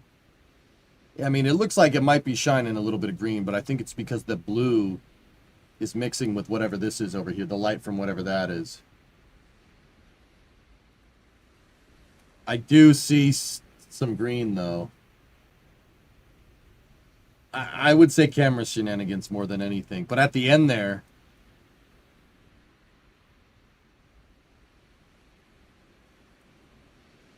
All right, looks like Interesting. Do you think we'll ever get battleship-sized rockets? Let's start with this right now. And go from there. Don't count your chickens before they hatch. Why didn't they use stainless steel for the shuttle? Lemon, that's a really easy thing to say in hindsight, dude. You guys got to remember, the space shuttle was a first attempt at a reusable vehicle. That was a first try of a reusable vehicle. It's pretty good for a first try. You know, and I think the design decision for SpaceX to use stainless really only could have existed in an environment where something like the shuttle existed prior, right?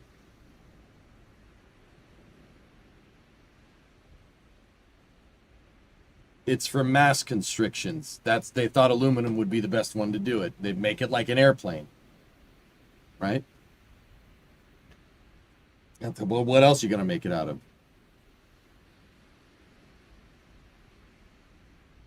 On paper, aluminum makes sense unless you have to maintain it. Yep, yep.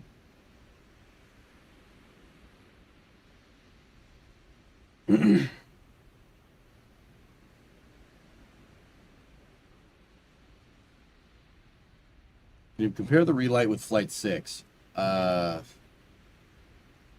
It looked about, I mean, Terrence, from memory, it looked about the same.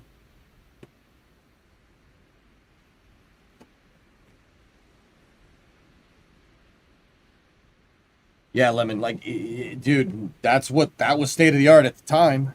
That was the state of the art, dude.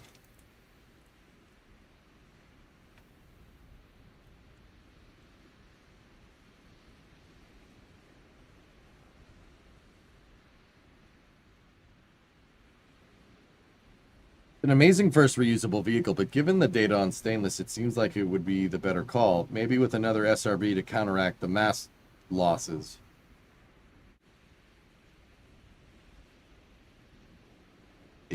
Lemon, I think you're making a classic engineering mistake of letting hindsight influence your judgment, dude. At the time, it seemed like a great idea, and I still think it's a good idea if you're going to design a vehicle that way. Starship's designed to do something a little bit different. I mean, I'm not going to say I don't want a stainless steel shuttle. That'd be pretty cool.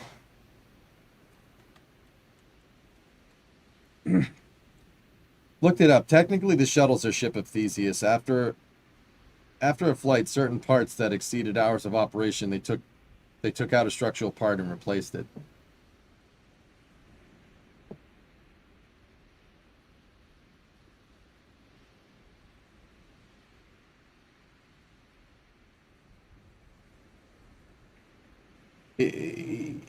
RPRC, I'm not sure what happened to that grid fin. That grid fin definitely did pop. It did something weird. Let's go backwards a little bit. I want to see the landing again. Here we go. Starship, landing burn, start up. Kraken got the fin. I don't know. See, Orson, I don't know, dude, if that, like... I mean, they were testing a failure mode, right, They were testing a failure mode for the booster. I don't know if they stuck that grid fin on purpose or if it broke. I have no idea. Like, if it broke, well, dang, dude. You know that the other grid fins can compensate, and it's really not a problem, right? Nor have we ever seen any super heavy grid fins break like that. I've never seen that happen before, right? And also, they were testing a failure mode, so maybe that was induced. It may have been on purpose. It's possible. I don't know. We'd have to ask. No, Hellfish, nothing. I only asked about the explosion.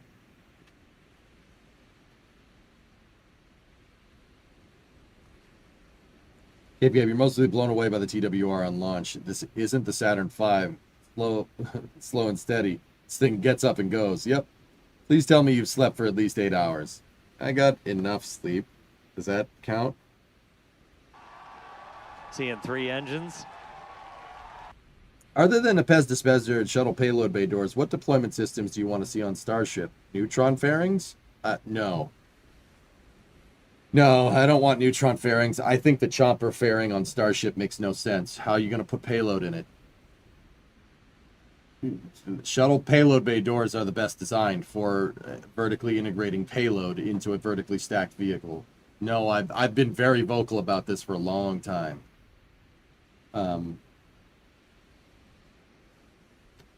This is going to sound so screwed, no good, but what I would really like to see is a Starship with, I don't know,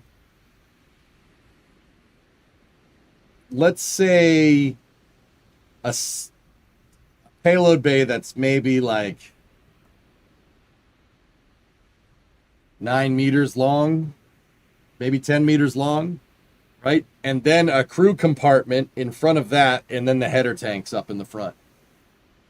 So a space shuttle, Starship styled Starship. So Shuttle 2.0. Essentially a Starship that has a payload bay and a crew complement as well. Hey, Lee Sweet, thank you for becoming a flight controller. Appreciate it. Didn't they show a single door shuttle style payload bay? The cargo starships have doors that open up like this. SpaceX has wanted like a chomper fairing. I don't like the chomper fairing is stupid. That's dumb. Like that is EJ saying no, that's a bad idea. But I don't know. Maybe the design's in flux all the time. Hey Lee, what's going on? Thank you very much for the Memby. Isn't Starship's nose cone experiencing the highest stress from plasma? Well, I have this footage from Space Engineer. Space Engineer did a speed up of the ship attitude. Space Engineer does 3D art and FX for Interstellar Gateway and Lab Padre. Check this out. I'll show you what's getting warm right here. Chomper is great if they want to make a small unicorn. So it's still in space right now. Just watch.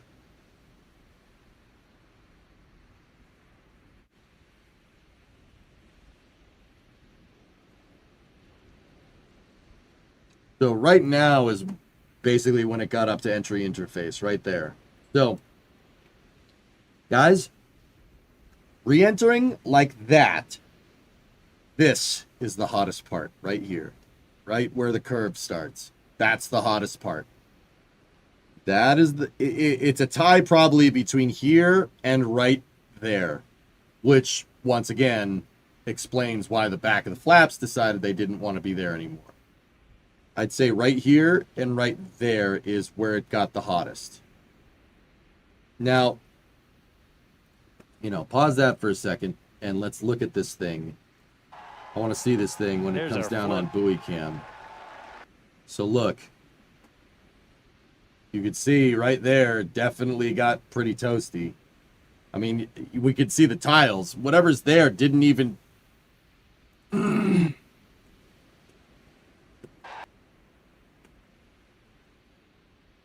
Whatever's there, do you see, like right there, right at the belly of the nose, right where all that white stuff is the hottest part. Right there. That's where it would have gotten the most toasty. How do I know for a fact? It really has to do with how hypersonics work, which is a little bit complicated, and I get a little bit of a headache right now. I will say, yeah, how plasma rolls through is very strange. And I know it's the curve because of how the air is coming at it, if that makes any sense. It's the curvy spot and right at the back. Now, why is the back getting super hot? Well, in this design, all around the rim back there and the edge of the flaps would get superbly hot because that's the right way to say it, guys. I'm not going to use the right terminology. I know I'm not. But the right way to say it is that some of the plasma is going down. When it hits, it gets forced downwards, right? And basically right at the area, right here, you're going to get flow sep, so the plasma is going to turn. And where it turns, in that momentary spot where it turns, it's going to get really close to the tiles. Like the plasma, the wave of plasma that you saw coming through re-entry. How close that is to a surface really denotes how hot it's going to get.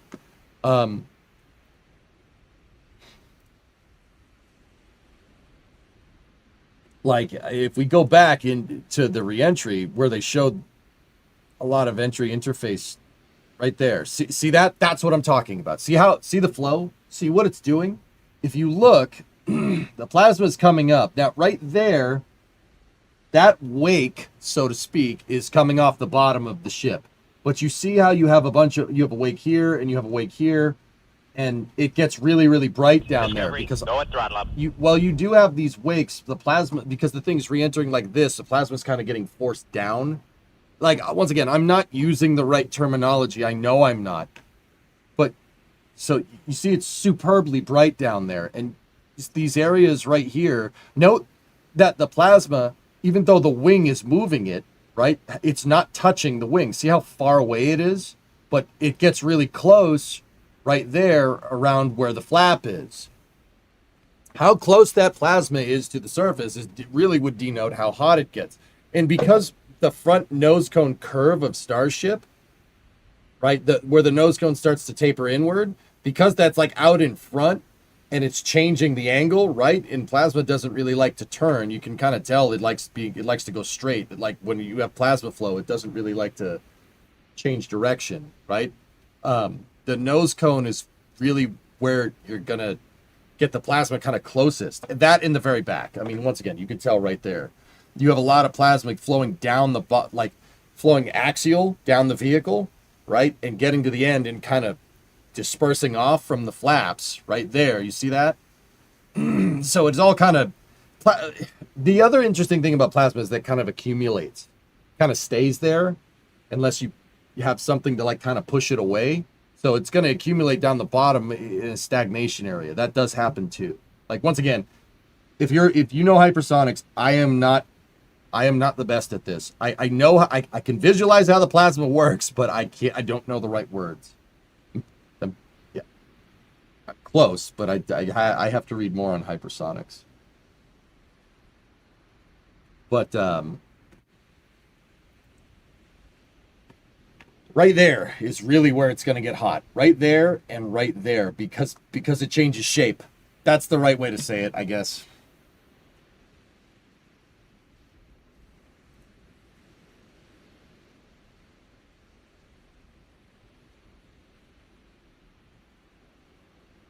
Yeah, Bob, I don't know. I want to see this. Dude. Look at the point where they did the flippy flappies.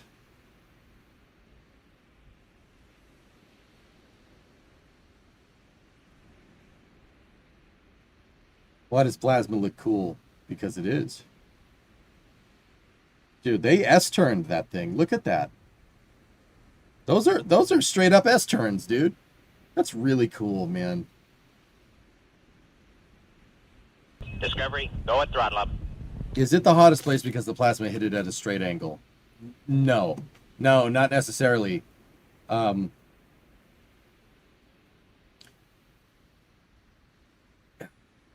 I explain this? All right, hold on.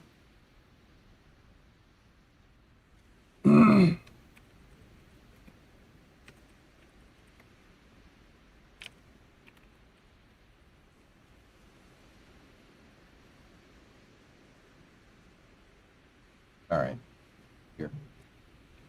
Look, there's this old NACA, National Advisory Committee on Aeronautics, thing about like hypersonic shapes. Here, take a look. Look.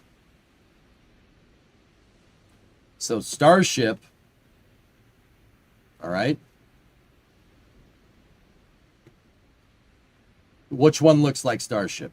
That one kind of looks like Starship, but Starship doesn't re-enter like that. All right? Let me get my Starship on. So, if you're looking at Starship like this, we didn't see an entry like with the entry heating coming this way. It's obviously up like this. Right? So which one is it? It's not capsule shaped. It's not missile nose cone. It's not the initial concept. All right? Look. Starship's re-entering like this, we saw from their attitude indicator. Let me turn this and place it like that. Now which one of these does it look like?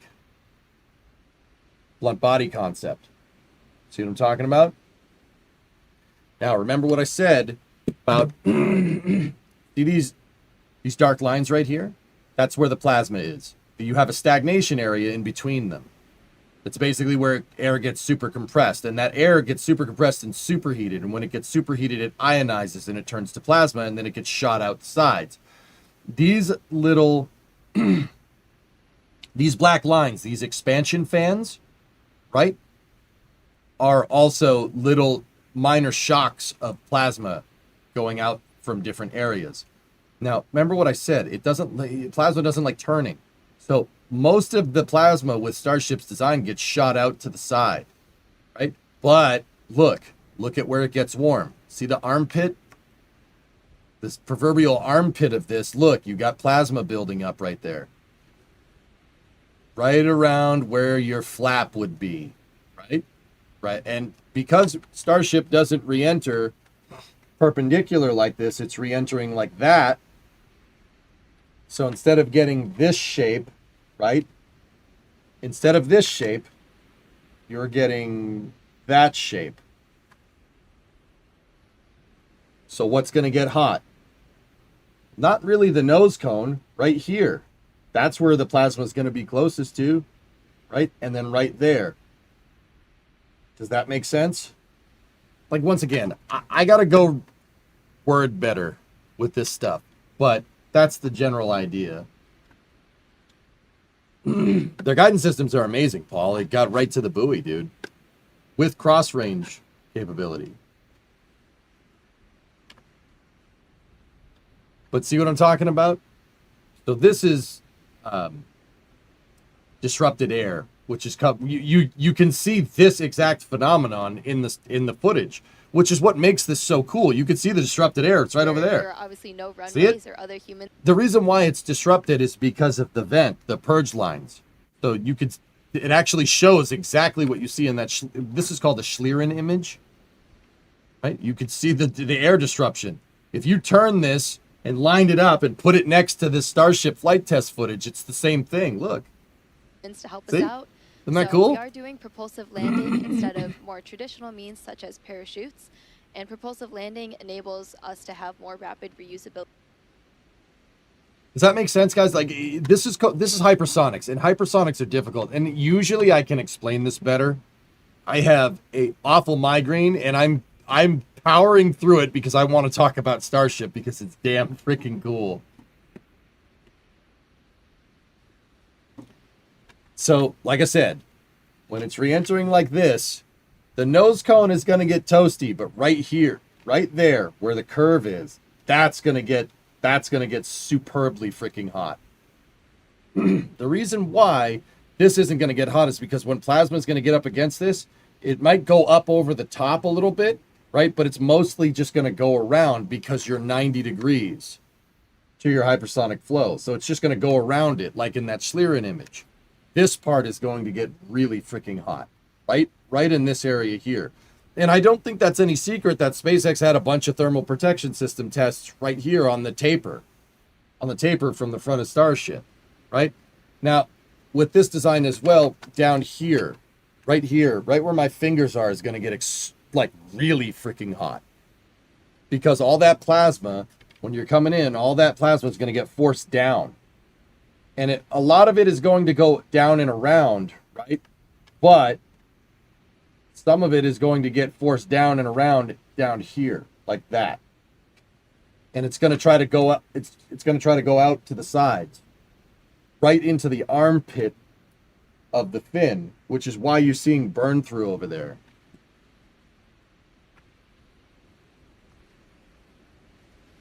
With these vehicles. Yeah, the ship itself. Would it be better for you to turn on your main lights and talk to the BTS cam instead, boss? I don't know. I'm not watching my stream, Tessa. You tell me. 50 meters tall. We've got those 6 I don't know. on board the 3 vacuum. Are you understanding the information conveyed? They're down in that outskirt region, which... I don't know. Maybe. Right, so at this point, the flaps have control. That means we're getting into a dense enough part of the atmosphere that the flaps can start controlling us. We're not only reliant on those kind of for your migrate. Don't worry about that. Thrusters. Don't worry about that. That's not any of your We're going to business. continue hearing some call-outs as the ship makes its way back to Earth. So when we hear entry max heating and entry max Q, Didn't that get hot in the same will place mean on the ship shuttle? has made it through the maximum heating and aerodynamic. Well, there's a reason why the shuttle had the body flap on it, Brandon, because the body flap is one of the things that's going to get the hottest. That's where you're getting, like, quite actually hypersonic flow separation, which is, yeah, that gets really warm. It's okay, Clayton. I said I'd pay for it. I'd pay for freaking streaming that much while I was sick, but it's okay. Don't worry about it. God, brothers, don't worry about it. I'm getting annoyed because my brain can't find the right words. But yeah, hypersonics is super cool. The way plasma flows over a ship is almost like how a boat goes through water, but it's kind of happening in 3 dimensions, not like a flat plane of water with a boat skipping over it. But it kind of does work like that, but it kind of doesn't. Loads it will experience as it returns. So if it makes it through those, we could say we're doing pretty well. I know. From orbit autonomously, Blue. Isn't that Will cool? say I'm happy re-entry cleaned off this camera for us. It was a little dirty from the weather, so thank you, Plasma. Dragon has successfully splashed down 54 times. How many successful re-entries before Starship is crew rated? Let's get one back and then we'll talk. For giving us this view as we start coming down. In there, dude. Yeah, Lee, it happens, man. I'm getting frustrated with myself. What was your opinion on the explosion in the rear? Smoke, I said during my cast that something hit it. Nothing hit it. Something popped back there. I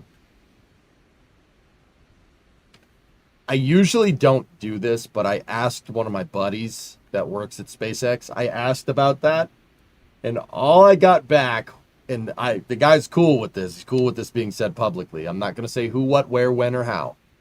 You know, I talked to a guy who might work on Starship, right?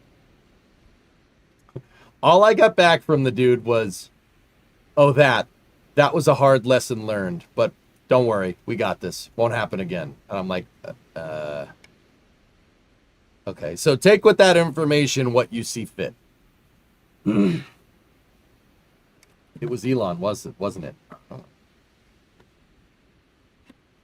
So that tells me that nothing hit it. That tells me that something broke. And they're like, oh yeah, we probably should have fixed that. Oh well, won't happen again. Perfect timing for an ad? Oh no. I heard rumors that the next flight would go orbital. Seems highly unlikely to me. What do you think? You know, Lemon, I kind of agreed with you, dude. But chat kind of convinced me. I think they could do it. I don't think they've ever had any problems with the Raptor Relight. I would want a little bit more data on firing a Raptor on orbit, to be 100% honest with you. But, yeah, I mean... Yeah, I'd want a little bit more data on it. Maybe save the orbital attempt for Block 3. But the space fan in me wants to see one of these fly over Starbase, flip and burn, and land out in the Gulf. So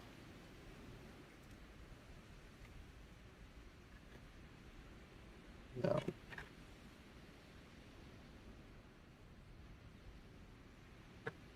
Hard lesson learned tells me that they knew it would happen. Yeah.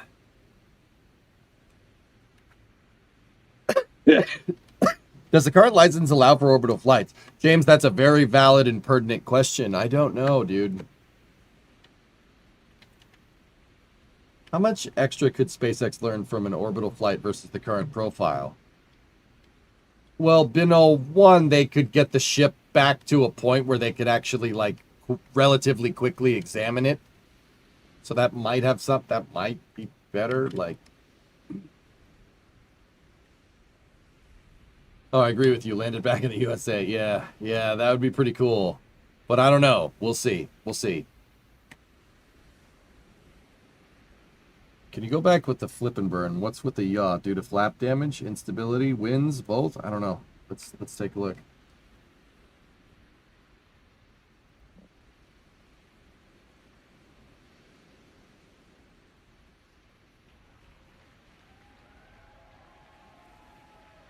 Here we go. Starship, landing burn, start up.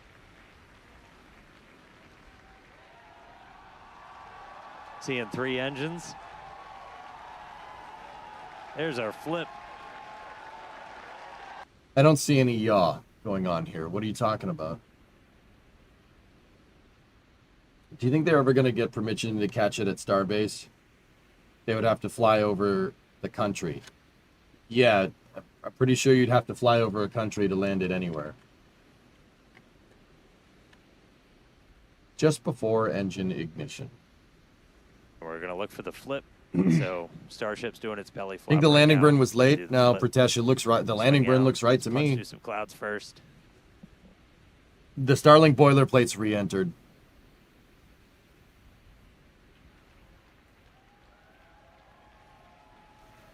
Here we go. Starship landing burn startup. Oh, that erudite. Yeah, that probably was just a heading alignment, dude. That was definitely induced. That was definitely a thing. Seeing 3 engines. There's our flip. There's a buoy. There's a splashdown.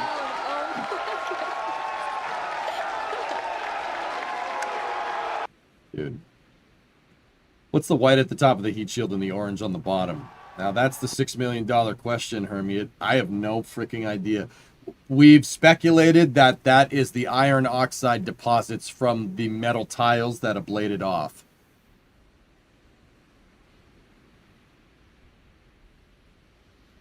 Why was video so delayed in this flight? I don't know, dude.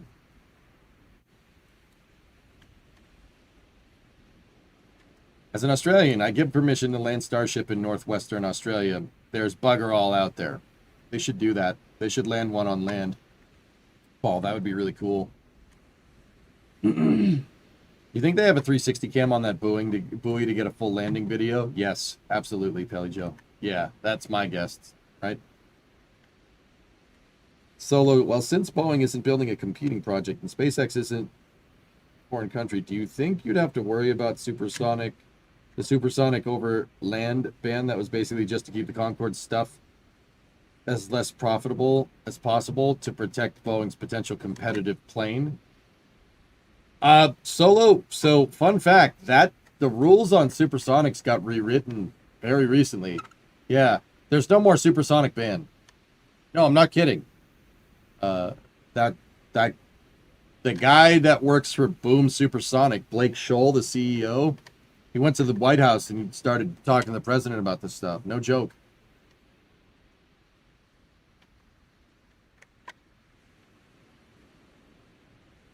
Yeah, and the president said, "Yeah, screw that. Screw that thing. That's dumb." I'm serious. That happened. It was I don't know, like 2 or 3 months ago. It was right around the time the XB1 was doing testing solo. But yeah, I don't know. That's just the US. Like, I don't know if that pertains to Mexico or not. I have no idea. Didn't he figure out a way to get rid of the sonic boom? No. In the higher speed areas of the transonic regime, your supersonic bow shock, which is basically what makes the sonic boom, actually doesn't reach the ground at a certain altitude. Yeah. If you're going Mach 2, it'll reach the ground. But if you're going like Mach 1.05, which is not supersonic, that's transonic, you won't make a sonic boom. At least it won't be audible from the ground.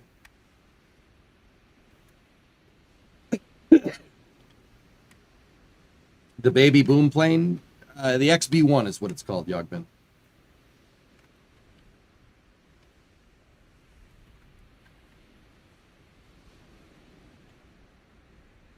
Who would make a tile out of iron? Well, James, I thought it sounded really stupid too, but also at the same time,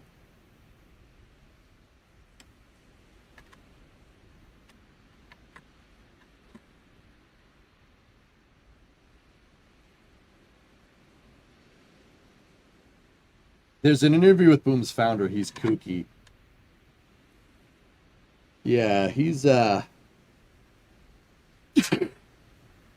he's got a little bit of that, Steve Jobs, I want to be eccentric, but I might not be thing going on.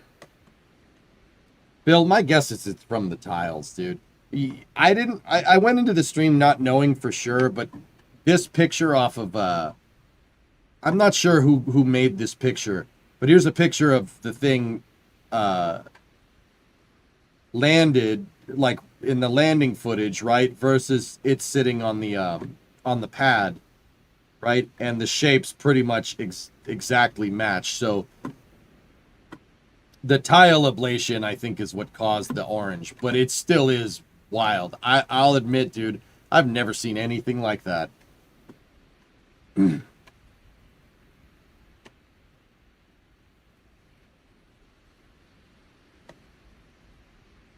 I mean, either way, you know, if the guy's gonna make RE like Boom Supersonic and Blake Scholl, like if he's gonna make supersonic planes again, I guess I don't really have a problem with the dude. That's pretty cool. Maybe it tastes like Cheetos. Maybe it tastes like rust. SpaceX did give us a recap, guys. Hold on. I think I teed it up. Yeah, here.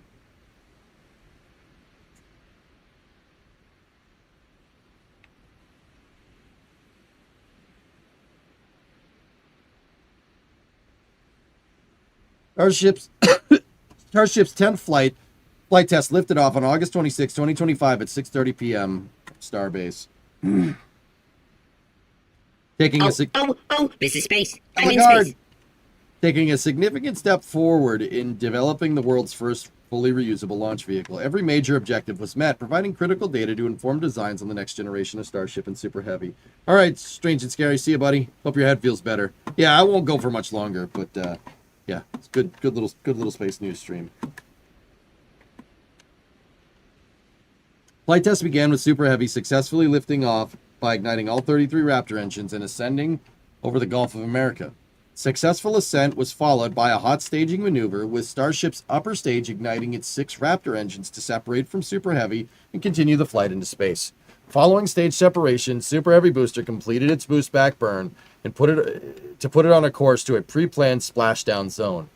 The booster descended and successfully initiated its landing burn, intentionally disabling one of its 3 center engines during the final phase of the burn and using a backup engine from the middle ring of engines. Super Heavy entered into a final hover above the water before shutting down its engines and splashing down.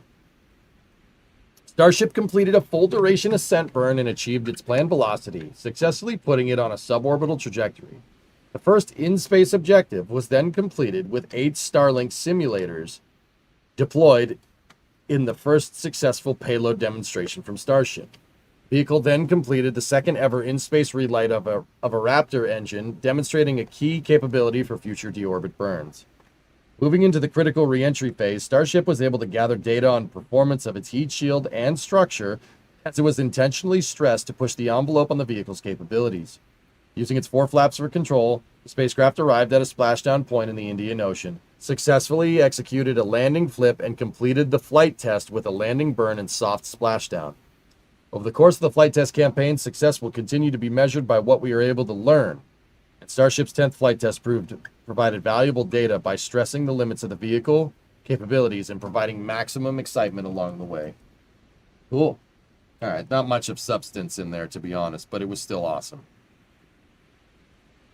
Either way, guys, love the analysis. Someone doing real tech details. Yeah, Lee. I mean, there are other folks doing it, but yeah, I like diving in. I'm usually better at this, dude. Like when explaining hypersonics and stuff, I'm usually way better. But hey,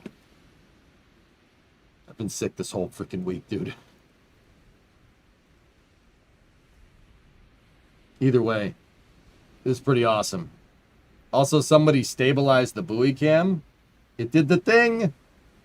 So now that they've done booster catch, demoed sat deploy, Starship flip and burn landing, they've done everything but full orbit and ship catch. What do you think they'll do next? Chat kind of sold me on it, Hired. I think the next one's going to orbit, and I think the next one's going to deploy a real Starlink V3. I think that's what's going to happen. Will the orange spread from the steel tiles be intentional to validate plasma flow sims? Maybe? Entropy? There's better ways to do that, like the cameras, like on the vehicle, but maybe.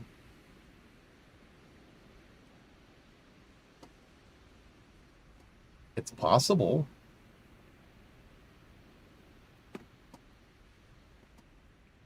Anyway, we have until Flight 11 to talk about Flight 10. Just don't stress yourself. Yeah, I'll be fine. You show Rocket Lab's Archimedes testing video. I actually didn't. What do we got going on here? Archimedes is an aux-rich stage combustion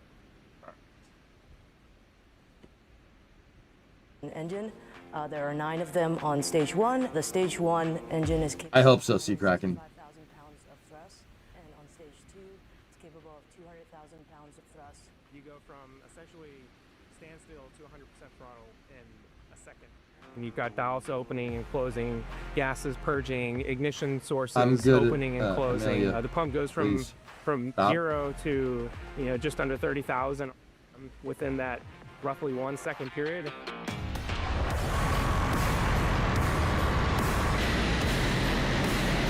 Music's gonna gank the YouTube vid. Oh, yeah. Oh, hello.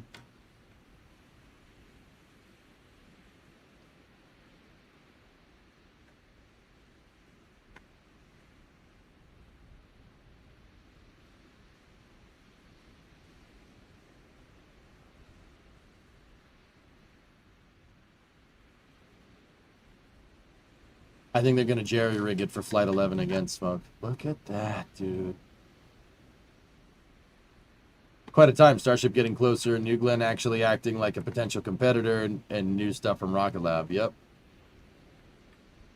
Hello. What is the reason why Starship exploded at the very end? Is it intentional or because it was carrying fuel? Yeah. Agent Orange, what you most likely saw was the header tanks. So in the very front of Starship, dude, like up here, there's 2 spheres. One is right here and one is like right behind it. It kind of, if you looked at it from the side, it looks kind of like an 8. Like the number 8. Just 2 tanks on top of each other. Those are called header tanks. And those tanks carry the fuel for the engines for the landing burn, right? So when Starship did land, now, I know what you're going to say. There was some fuel left. There was some fuel left over. And I know what the next question is. Why would they? Don't you not want fuel in the tanks when you land? You never want to run a rocket engine dry. You never want it to drain the fuel tanks completely. That's a great way to get it to explode. So there's always going to be a little bit of extra fuel left over, right? When Starship splashed down, it splashed down like this and basically slammed the header tanks into the water, and they blew up. They exploded.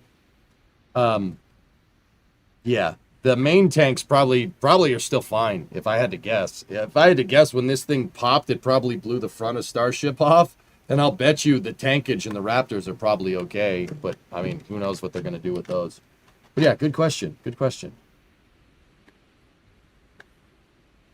Are we talking about why it was orange? Shadow Mask, I think it was because of the metal tiles that they were using. But honestly, I've never seen nothing like that before, dude. Never seen nothing like that before in all of my years covering spaceflight. That was pretty damn cool. It was definitely a thermal protection system test, whatever it is. Thank you for the very clear explanation. Yeah, you're talking about, so just to be sure, Orange, you're talking about like right here. So the header tanks are right there. They're right up at the top. So consider where this thing comes down, right? You see it fall over, right? The header tanks would be right here. See where the explosion came from? That definitely came from the nose. And we know that it's the nose and the payload bay because some of the COPVs get shot out here. There are not air tanks, there are nitrogen tanks in the payload bay. And some of them decided to leave the chat very quickly. Watch. Over here, it shoots out like a bullet. You see, there they are right there. 1, 2, 3, and there was 2 more that flew off the screen. So those things right there are those things. See those tanks right there? Those are the exact tanks. We actually got to see them. And Agent Orange, in Starship's design, take a look. There's your fuel and oxidizer lines going up to those header tanks that I was telling you about. Now, you really want a technical explanation. Why header tanks up there? Why put the fuel up in the nose? During re-entry, it's serving as ballast, so the thing flies correctly. If you had all your mass down at the bottom, your flaps at the back would be doing all the work, and your flaps up front wouldn't do anything. The thing would just want to fly butt first. It would want to fly engines first, like super heavy. You don't want that, right? Because the piles aren't on the bottom, they're on the side. So they have those tanks forward to make it so Starship's center of gravity is more or less in between the flappy wings, right? And the second part of that is that those tanks have their pickups, right? So where those pipes go into the tanks are actually on the side of the tank. So you see the lines, right? Those lines are going up the side of Starship's payload bay. That's the bottom. The tiles are on the other side of that metal over there. We know because the payload bay door is over here. And we know that the payload bay door is on this side. So the pipes are right here and they go up.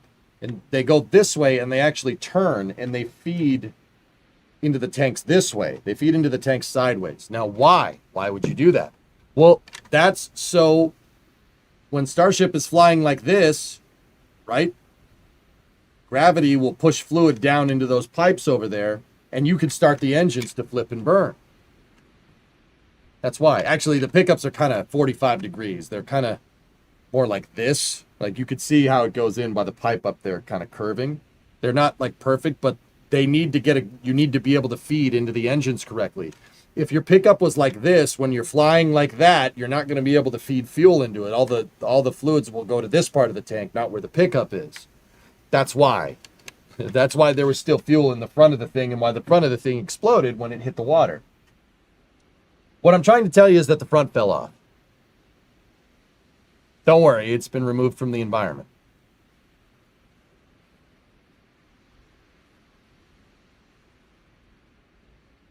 But aren't there going to be astronauts in the area where the tanks are? Depends on the variant. Depends on the variant of Starship. You could install a bulkhead there. The tanks aren't taking up too much space, dude. They're only taking up they're only taking up pretty much like maybe a quarter of the front of that nose cone. Believe me, there's plenty of habitable space there. And I know what I know what you're gonna say. Like they're riding next to the fuel tank. Isn't that bad? We did that with the shuttle. The space shuttle has its forward thruster block right in front of the crew compartment. There's a huge bulkhead to separate them. There's a huge aluminum like wall, like a firewall on a car. But yeah, it's not unfounded. That's definitely a thing. How did they get the data they need from the tiles? Good instrumentation and good telemetry.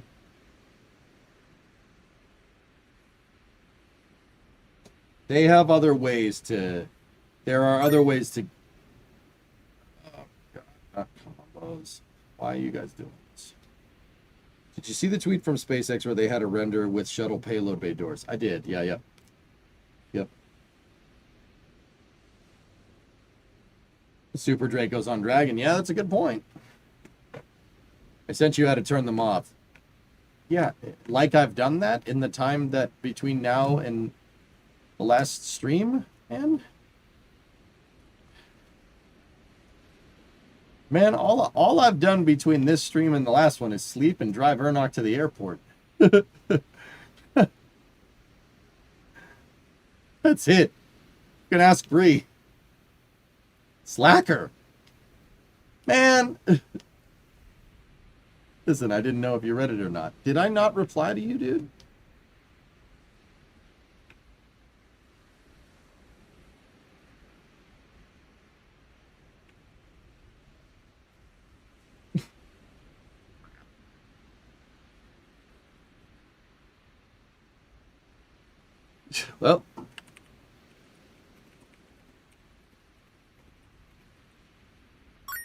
Well, that one's on me then.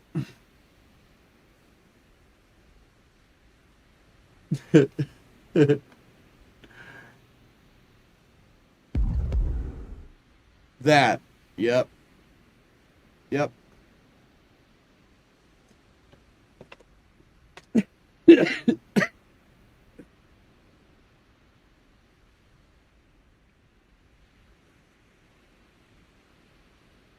I guess you reacted to it, but I never looked back at it. All right, I'll meet you in the middle. You think SpaceX will catch Booster 15 to say they have done it 2 times in a row? Trey, my gut is telling me they're going to expend it. Thanks for the bits, Gaw. My gut is telling me they're going to expend it. My heart wants them to catch it twice. That's the Booster 15 is. Oh, this is space. I'm in space. I saw that booster land. I saw Booster 15 land. It was Flight 8, right? 14 was Flight 7. Shirley Rocks, give this sub to Agent Orange. Right on. Paul, love your work. I gotta go and be an adult. I hope you and the doggo get better fast. Thanks, man. Thanks for thinking of Titan. That means a lot to me. Thank you.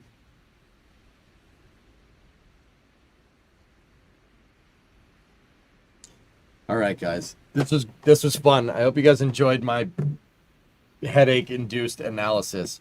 We'll talk about it more for Space News tomorrow. Dudes, I'm going to take it easy the rest of this week, if you don't mind. It has been a nutty couple of weeks for me. I'm going to take it easy. But come next Monday, we're getting back to our regular schedule, okay?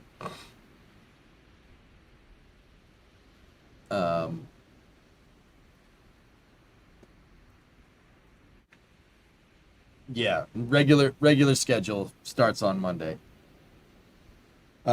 So I hope you guys enjoyed it. I hope you guys enjoyed the Flight 10 analysis. Flight 11, I think, is going to happen sooner rather than later, okay? Monday is a holiday, and you know it. It's Labor Day. I'll be here. Don't worry. Just Space News tomorrow? Yeah. I'm just going to do Space News tomorrow and go from there. But, okay, so here's the thing. I think I'm finally kind of ready to do that whole schedule thing again. So that means on Monday, we're going to get KSP, Space News, and Cities. We haven't tested Cities 1 yet with the new computer, and we're going to do that. Okay? Or we could do, like, Kerbal. We could do Cities on Monday, and then Space News, and then Kerbal on Tuesday with Space News. I mean, I don't know. We'll think about it. Let's we'll get back to it. But either way, we're gonna get back to the regular schedule. That means car stream, Cities, Kerbal, stuff like that. I'm gonna go lie down. Stationeers check in. Oh yeah, we got to do that too, huh? Maybe we'll do that tomorrow after Space News. Okay. Actually, I think that's what I will do tomorrow after Space News. We'll do Space News tomorrow, and then we'll play some Stationeers after that. Okay. Thank you very much for watching. I'll see you guys all at 5 tomorrow. I hope everybody has a good night. I'm going to go to bed. Good night. Thank you for watching.